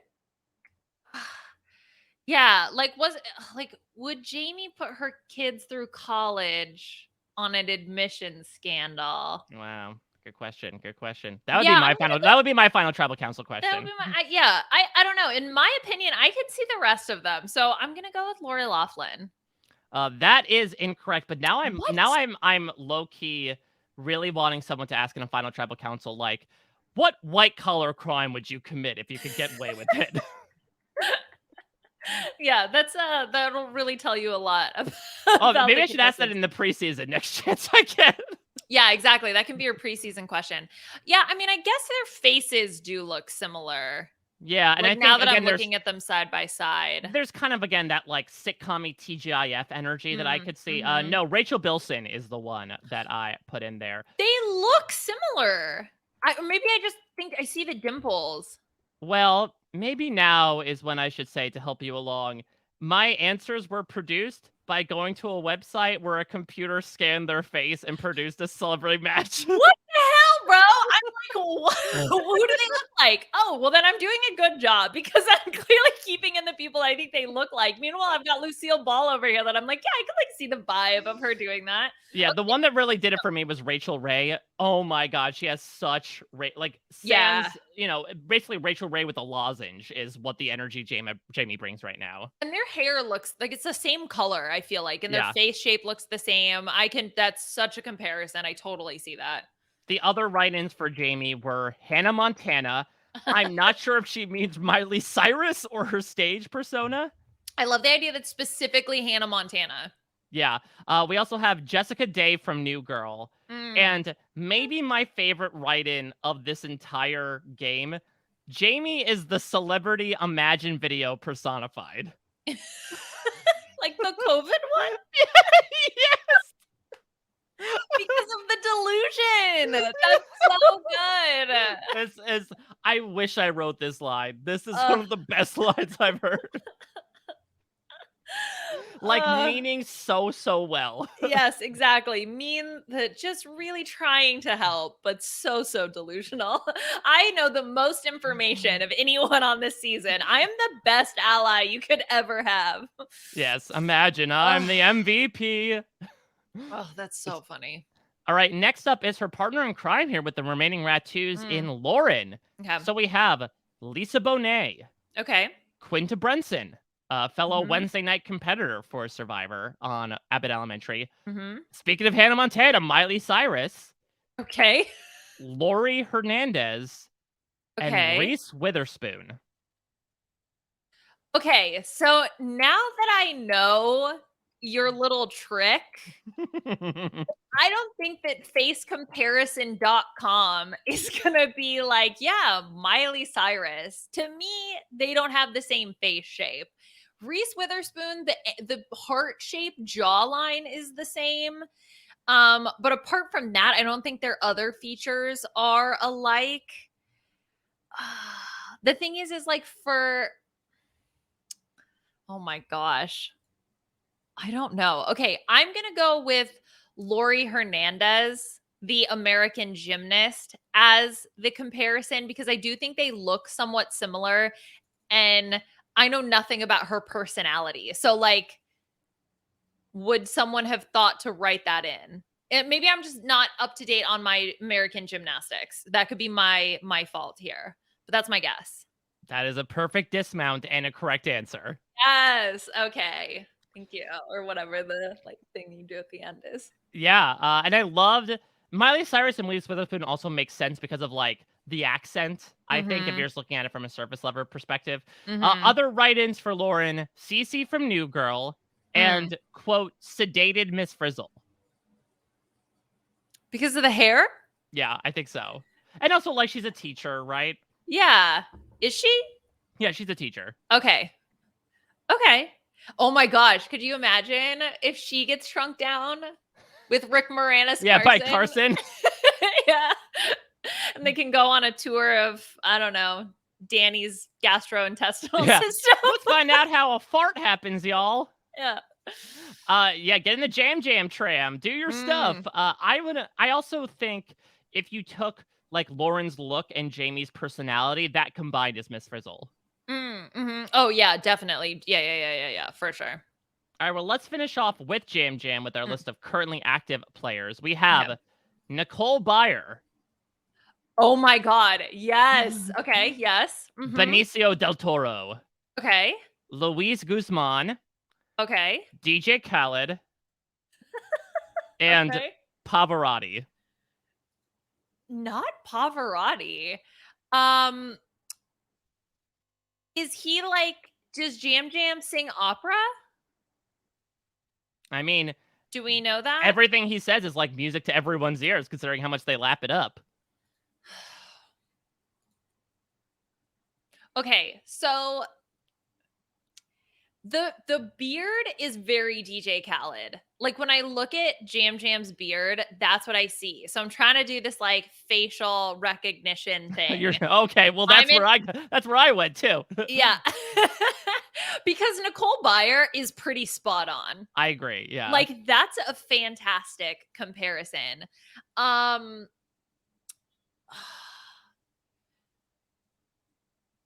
But okay, so here's the problem. Like, I'm stuck on this DJ Khaled thing because Puya's TikTok is like overrun with DJ Khaled videos where DJ Khaled is like, it's a great day to have a great day. And then, like, that's the whole video. And then he's I like just eating an olive. It's like a thing. It's like, I love um, this. You know what I should do is I'm not on TikTok. Should I take the randomly generated phrases for my predictions and like eat random pieces of charcuterie and record these to be like, what was it? Nothing's as cautiously cutty as a pet porcupine as I'm like shoving prosciutto in my face. yeah. Um, but also like he's got a sort of a silly, goofy personality. It's like maybe that is the comparison. Cause like maybe Pavarotti is more because Pavarotti's got the beard too, right? So like maybe that's where we're going. I don't know. Okay, I'm just gonna rip the band-aid off. I'm gonna say DJ Khaled. Well, when it comes to these answers, you will not be getting another one correct because it No. was Pavarotti. No, shoot. I got stuck on the beard thing. This was your do or die that we didn't get at the Mm, final 7 and you I died died. I here. So yeah, died. I Pavarotti died. was the fake one. But the other write-in we got was maybe second only to to Imagine Video personified as my favorite Oh write-in. no. Puya's gay uncle. Yes. Okay. Yeah, that's true though. Like Jam Jam could be part of the family and I would be right along there. I would believe it wholeheartedly. They have the same beard and Puya's like, I'm growing out my beard to match Jam Jam's. I think he'd be so So happy to know that. yeah, so he's like growing it out with him as the Survivor season like goes along. Like I've never heard anyone do that. I'm gonna grow out my facial hair as Survivor contestants are growing out theirs. Yeah. Yeah. So we've got that little parallel going on.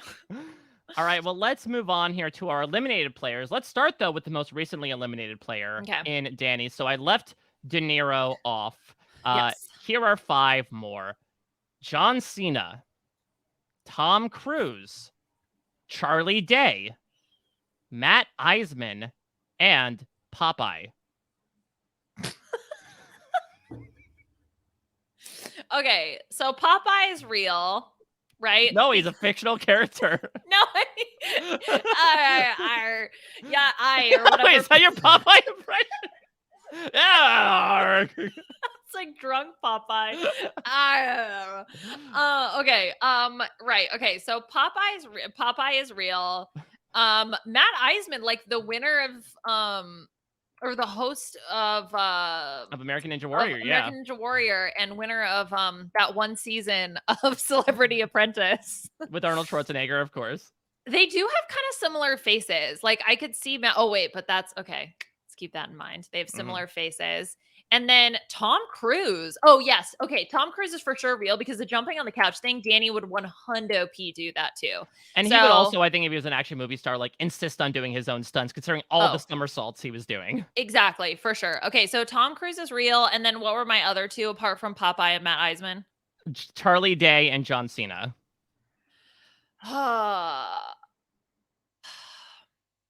See, like I could see Danny being like, my favorite food is milk steak. Like fully, It's Always Sunny in Philadelphia. Yeah, likes ghouls. Yeah, exactly. I'm going to keep that one too. So now I'm between Matt Eisman and John Cena. John Cena. Okay, I'm going to go. Oh, this is actually really hard. Okay, I need to relook at John Cena's face. I mean, I can't see him, so it's like really tough. But okay, I'm gonna go with John Cena. Da da da da. That's right. Okay. They have the same smile. Yeah, I think they have like a very similar face structure as well. So I really saw it as well. And Danny also, I think, brings a lot of that like in-ring personality, right? Like, leave it all out there, but it's okay at the end of the day. It's all a show. Right. And Matt Eisman too. Like Matt Eisman was just also had that kid in a candy store mentality. It felt like on anything. And he's been on the that celebrity drag show too, Oh, where right, he they like was. made over, where they made over celebrities. And he also had that like very similar, just like kid energy. So I can totally see that being a comparison for Danny. Other write-ins for Danny were Colin Farrell and Human Shrek. Oh. I mean, the farts, it fits. Yeah, oh yeah, exactly. Yeah, Carolyn, like get out of my swamp. No, you have to do a De Niro impression. No, Danny doing a De Niro impression, doing a Shrek impression. Snuff me Probst. Snuff me donkey. Oh my gosh, that's not something I had on my bingo card for Survivor 44, but here we are. Snuff me donkey. Snuff me donkey. That sounded worse. I want that on a t-shirt now. Yeah, okay. Call up the CVS store and see if we can get it printed on a t-shirt. Yeah, a picture of Human Shrek as Danny grimacing with his torch saying, "Snuff me, donkey." But also, like, aside, he does kind of look like Human Shrek. Like, Yeah, I think he it's the does. jaw and the hair. Yeah, I think against that lantern jaw, I think. Yeah. All right, well, let's move on from Danny to Franny. Okay. Here are some celebrity comparisons for Franny. Mayim Bialik. Okay. Haley Lou Richardson. Okay. Julia Roberts. Molly Shannon. And Emma Stone. Oh, interesting.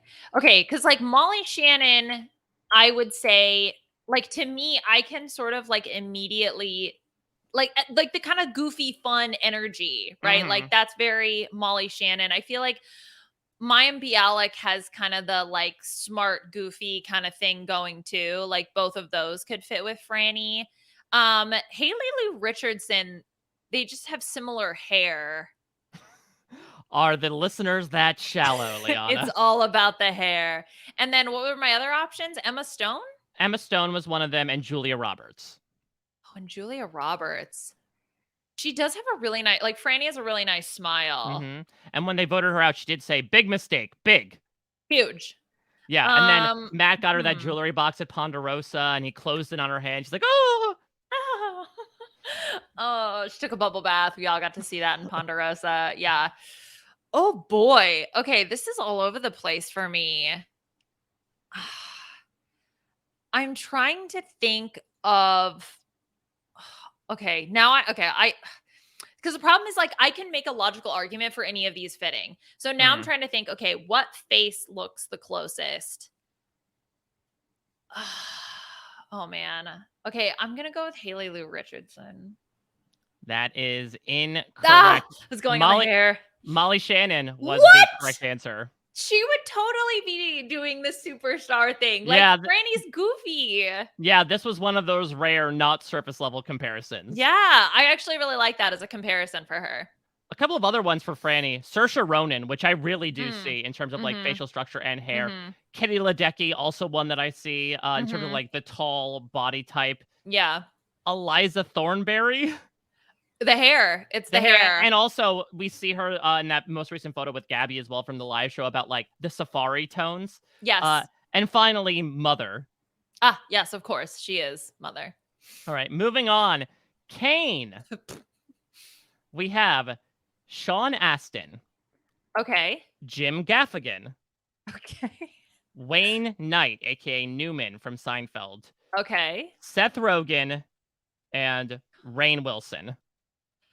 Okay, Rainn Wilson, that comparison I saw in Casual's Corner. Like, people have compared him to Rainn Wilson. So now I'm like, if he looks like Rainn Wilson, does that mean that he showed up in facial recognition software with Rainn Wilson? Seth Rogen. He also kind of looks like Seth Rogen. I'm just imagining they said, Kane, did you rock away with the idol? He's really, Seth Rogen's really into D&D. Oh. Drugs and drugs. Boy. He's got the same glasses as Wayne Knight in these two pictures that I'm looking at. Oh God. Okay, read for me one more time my options. Sure. So we have Sean Astin, Rudy Okay. himself, Samwise Gamgee, Yeah. Jim Gaffigan, Wayne Knight, Seth Rogen, Rainn Wilson. He does look like Jim Gaffigan. And I can see Kane like doing a Jim Gaffigan stand-up routine. Just imagining, like, Kane, what do you want to play for today? Hot Pockets. Hot Pocket. Oh boy.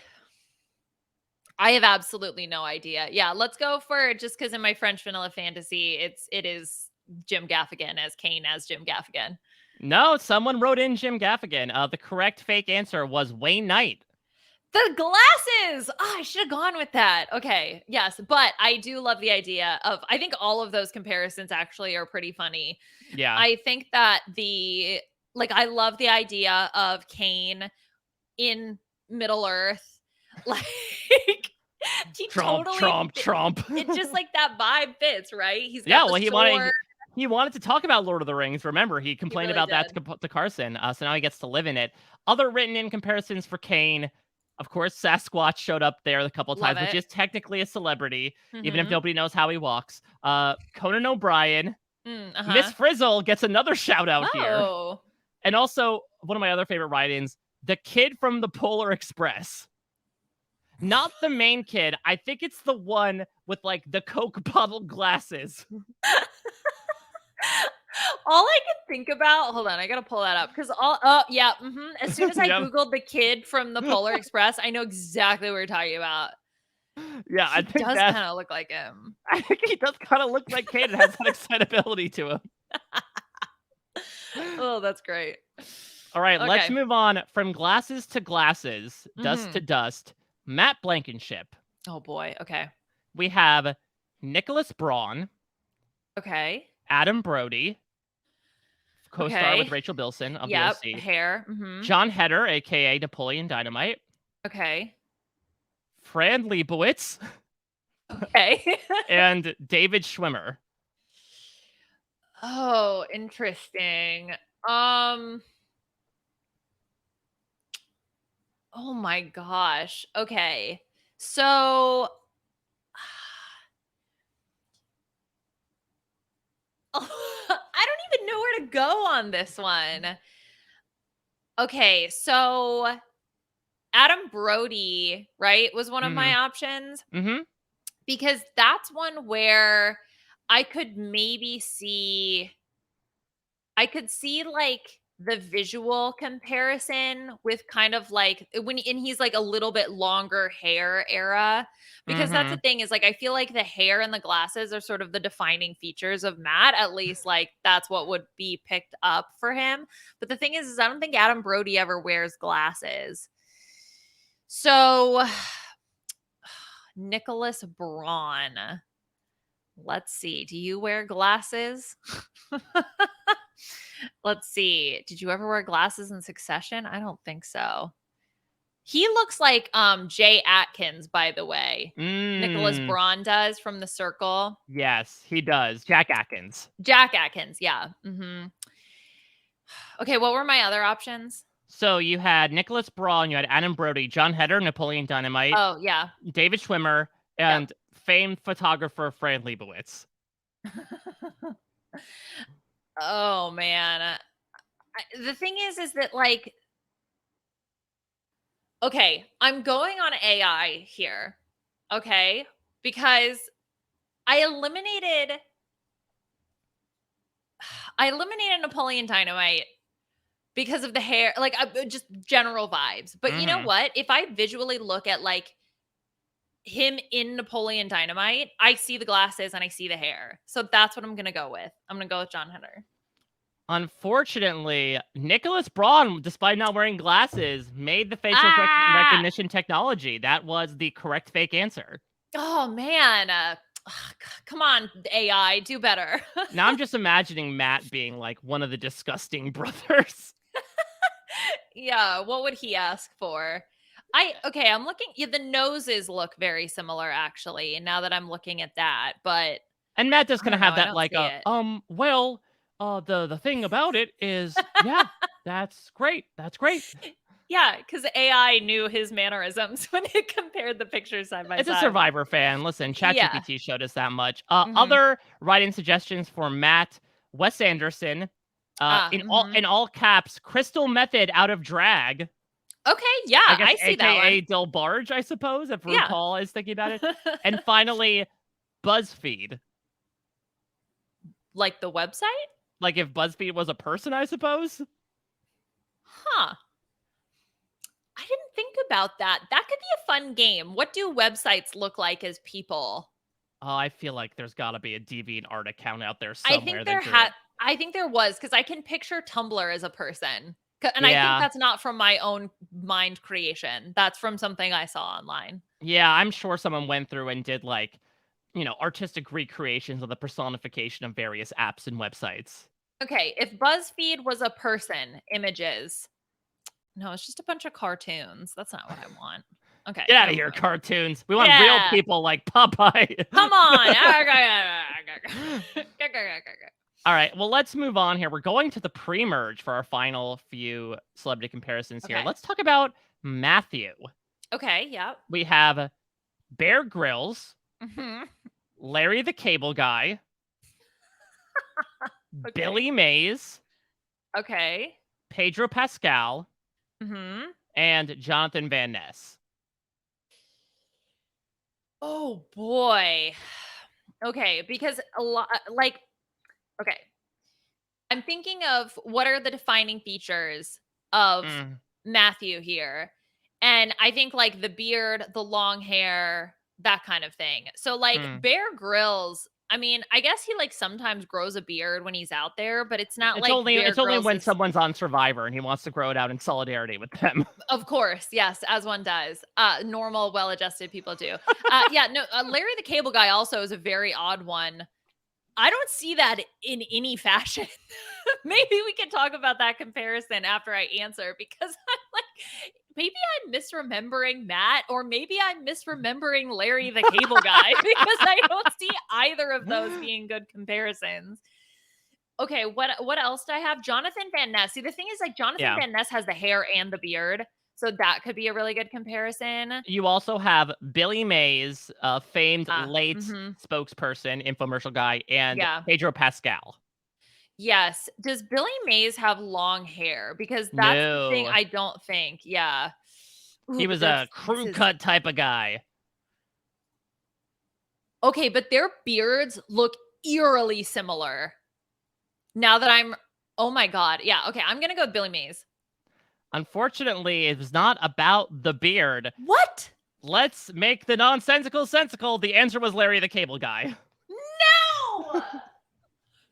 What program are you using? That makes no sense. I'm sorry. In what universe does Larry the Cable Guy look like Matthew? I don't know. Yeah, I feel it's a little insulting as well, considering that Matthew's a very handsome guy. The Jonathan Van Ness comparison, actually, I thought was really well done from the listener's part. Right. I mean, to be honest, like in terms of I like the rest of the comparisons. I like the idea of Bear Grylls as a comparison because it's kind of like the I'm outdoors, I'm going to do Yeah. everything, like that kind of vibe. So I totally see that. In terms of the Billy Mays one, I'm telling you that beard, it goes in exactly the same way on both of them, like right here before the mustache Wow. piece. It's quite good. I like where I mean, did Matthew did get her done. He did a lot on the show when he was there. Yes, because I'm sure Matthew was the biggest fan of the like blue collar comedy tour. First in line. Some other write-ins for Matthew. Let's go back to our drag race comparisons. Nina West with a beard. Okay, yeah. And the raw meat influencer guy. I think they're talking about Liver Guy, right? The one who Oh, insisted Liver on- King. Liver King, yeah. The hair. Yeah, but I think Matthew is like all natural and Liver King's not natty, so. Yeah, Liver King has revealed that he was Matthew may have been in need of maybe what some of the stuff that Liver King was on near the end of his game. Maybe he should have been taking more steroids and eating liver.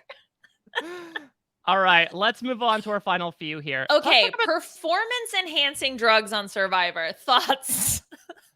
Oh boy. All right. Well, Jeff Kent did play, so Right. Okay, so I guess we know the answer on that one.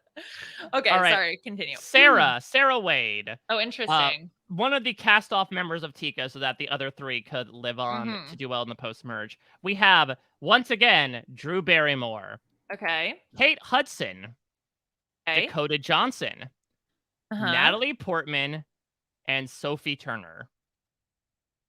Okay, I gotta look at their faces. Um, okay, okay, so you said Drew Drew Barrymore. Barrymore, Kate Hudson. Yes. We have Dakota Johnson, of course, from 50 Shades. Mhm. We have Natalie Portman, Mhm. and we have Sophie Turner. Sansa Stark herself. Because the thing is like I think about I'm trying to look for who looks like her. Mm-hmm. Okay, let's see. Oh man. Like a little bit the hair is Drew Barrymore-ish with the waves. And then I'm trying to think in personality too. I mean, Mm-hmm. so if we're trying to go for the full Survivor meets Star Wars experience, then I should probably keep Natalie Portman as an option because we Oh, want Princess true. Amidala here to And she sort of could be, like the Padme who does get killed off early on. exactly. It fits with the narrative. She must die so the rest can go on. Mm-hmm. Okay, so that fits. If we're going with all I can think of for Drew Barrymore for some reason is 50 First Dates. And I'm like, does that somehow fit with her finding the fake idol? Does that narratively 50 match fake in my idols. That brain? was the pre-merge of this game, essentially. Yeah. Their cheeks look very similar. Mm-hmm. I'm going to go with, okay, I'm just going to take a rogue guess. I'm going to go with Kate Hudson. That is correct. Ah, Rogue okay. may not pay off on Australian Survivor, but it does in this game. You are correct. Kate Hudson was the real fake one. So, yeah, the other ones I really saw, especially Sophie Turner, I Mhm. really saw. That was one of those light bulb moments when I saw it come in from the Mhm. listeners. Mhm. Yeah, definitely. I can see the facial similarities. Yeah, I think all of them kind of look like her. Okay. All right, good. So Princess Amidala we got. Fantastic. All right, well, let's finish, as all good things do, with Mm, the mantis shrimp herself, the first mm. boot from this season, Maddie. We Okay. have Sarah Bareilles. Mhm. We have Christy Carlson Romano, aka Kim Possible, Ren Mhm. from Even Stevens. We have Lily Collins, Emily in Paris. We have Anna Kendrick, and we Uh-huh. have Sarah Silverman. Oh, interesting. Okay. Because the Sarah Silverman comparison is very interesting because, I'm thinking, all right, what did we see with Maddie in terms of personality? And she was very feisty. And I can actually maybe see that work for Sarah Silverman as someone who just like doesn't take S. So maybe that could work. She does kind of look like Christy Carlson Romano, especially with the hair. Like Maddie's got this very long, kind of like wavy hair. That seems like such an odd reference. Okay, it was what? Lily Collins, Lily Collins, Anna Chrissy Carlson. Kendrick, Oh, Anna Kendrick was the other and one. Sarah Bareilles. See, Sarah Bareilles, I see with the hair. Like they actually look similar. Shoot. Okay, I'm gonna go with the facial recognition app, not pulling a Larry the Cable Guy this time. I'm gonna go with Sarah Bareilles because I think that they do look really similar to one another. Unfortunately, that is Ah. not the correct answer. Call me, beat me if you want the correct one. It is Christy Carlson Romano. I went with Mm, that one also partially because, like, I could very much see Maddie be a live action Kim Possible. mhm. Like, just imagine her with that, beeper by her side or whatever they use. That's I not a beeper. It mean, just makes a beeping sound when it calls. she was here to save the world. Yeah. She's Maddie. What was your last name? Pamia. Yeah. Okay. Okay. Maddie There we go. Possible. There we go. Maddie Possible. Okay. It's her new nickname. I love that.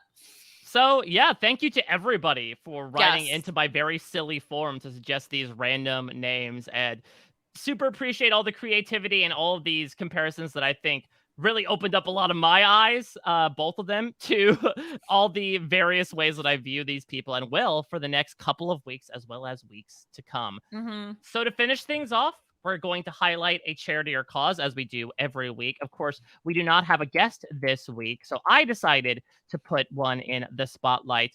A charity or cause that I find out a lot about because it actually partners a lot with gamers and streamers is a charity known as Direct Relief, which is specifically about humanitarian relief and providing medicine and healthcare to provide doctors and medical professionals with the supplies that they need. Obviously, during the pandemic, which is still ongoing, that got ramped up certainly. And they have worked over the years to make sure, especially in times when perhaps medical practices are more under fire than ever, to make sure they are filled with the proper resources that they need. They also help internationally as well. They support, in Turkey and Syria and in Ukraine with all of the efforts that are going on there as well. So if you want to take a look at all the things they're doing both across the country and beyond, it's directrelief.org. So here we are, Liana. I think an excellent B&B to round out an excellent episode of Survivor. I know I keep saying this, but this season has gotten into such a strong stretch, and it's gotten really sad that we have 2 episodes left, or as you put it, 1 episode and then the finale before we have to close the book on it and move on to 45, because I've really gotten to fall in love with like what this season is bringing now that the cast, I think, has truly had the opportunity to like move past the weirdness of production and embrace the weirdness of themselves. This was just such a delightful episode, and likewise to get to cover it with you. Oh, totally. I'm so curious to see how this ends. I mean, I'm sure I say this every season, but this season I'm really serious about it. I think there's so many interesting outcomes, because if it's not Tika, because we keep thinking Tika, but let's say it's not Tika, then that is also very interesting. What if it's Jamie, Heidi, and Lauren? Like what? So that would also be very interesting. I think that there's going to be 2, or if I may say so myself, 1 episode and then the finale left. So, I mean, really, we've got a really fun last 2 weeks ahead of us. So unfortunately, we did not have a guest this week. So next week, we decided we are going to double up. We are going to have the traditional penultimate B&B podcast with the Canadian power couple themselves, Jenny Autumn and recent birthday boy, Phil T, will be joining us. And I will be on it as well. I am pulling double duty with appearing with Rob on the feedback show as well. But since that's happening on Monday, I thought I can't miss out on the fun. I already did by not attending the Toronto live show, so I can't deprive myself of 2 chances to talk with Jenny and Phil T in spring 2023. So it'll be the 2 of us and Jenny and Phil next week to break down the penultimate episode of Survivor 44. In the meantime, Liana, you are both rounding out one show and starting coverage of another. What is happening with you? Yeah, so The Masked Singer is almost over. We just had our 1 episode and then the finale. The finale is going to be next week. We had a wackadoo semifinals. I was completely gagged. I was gooped. Everything was just upside down. You were gagged. Oh my God, we were so gagged. And I am coming to terms with what the finale is going to look like. Anyway, we've got that coming up. Puya and I are covering that. And Drag Race started up again. We're back with All Star Season 8.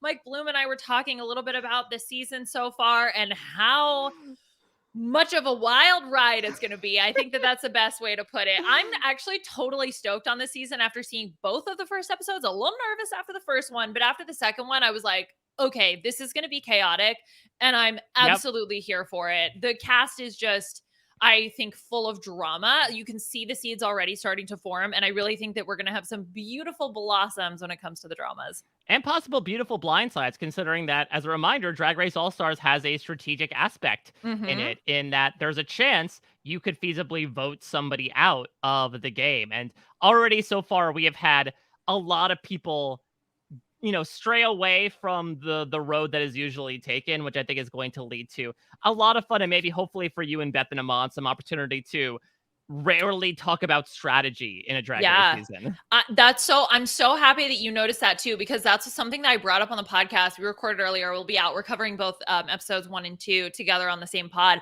but that there were, sorry, spoiler alert, I'm not gonna, whatever. there were votes that, yeah, as you said, deviated from majority, and people that seem like willing to stand up for their votes that deviate from the majority. And I think that that is going to create a lot of drama. Not a lot of people going with the flow. We see alliances already being created and already some tension, it seems like, with some of the alliances, which, just makes my little heart just wee with joy.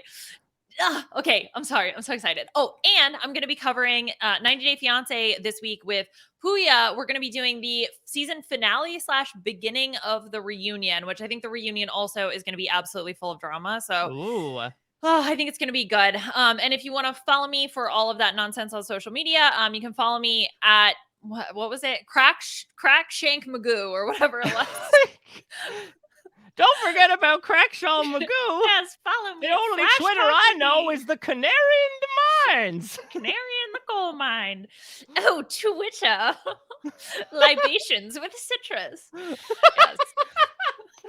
All right. Well, for more of nonsense, you can also follow me at a Mike Bloom type. I had a lot of fun getting to talk with Danny as well, who broke down a lot of his game, the decisions he made, particularly with playing the idol on Franny and like feeling okay with them turning on each other afterwards. He breaks down, his scene at the journey with Carolyn as well. And I think a lot of like external, self-reflection he took from that. And of course, he gets into it with me about what happened with the fart. I cannot leave without him talking about that. So if you want that scoop and more, check out what I have over at parade.com. And I'm talking about a bunch of stuff on post-show recaps. I'm talking Mrs. Davis. I'm talking Barry. I'm talking Silo. If you're into any of that weird mystery boxy stuff, it's been so much fun. All that's being covered on post-show recaps. But that's going to do it for this week's episode of the B&B. Hope you all enjoyed. It's very rare that Leon and I just get some beachside time to ourselves. Usually we have like our third jam-esque figure in here to round out the trio. But right now we are a swarthy duo that will then expand to a quartet next week as we bring on Jenny and Phil. We only have but a couple weeks left of the season, but you can still send in game ideas if you have them. You can email us, rhapbnb@gmail.com, or use the hashtag RHAPBNB. Special thanks to everyone behind the scenes from their fantastic work of getting this podcast shined up and put out there on the interwebs for you all to enjoy, and Will from America for his fantastic theme song. Thank you all so much for listening. We'll check you out at your next stay.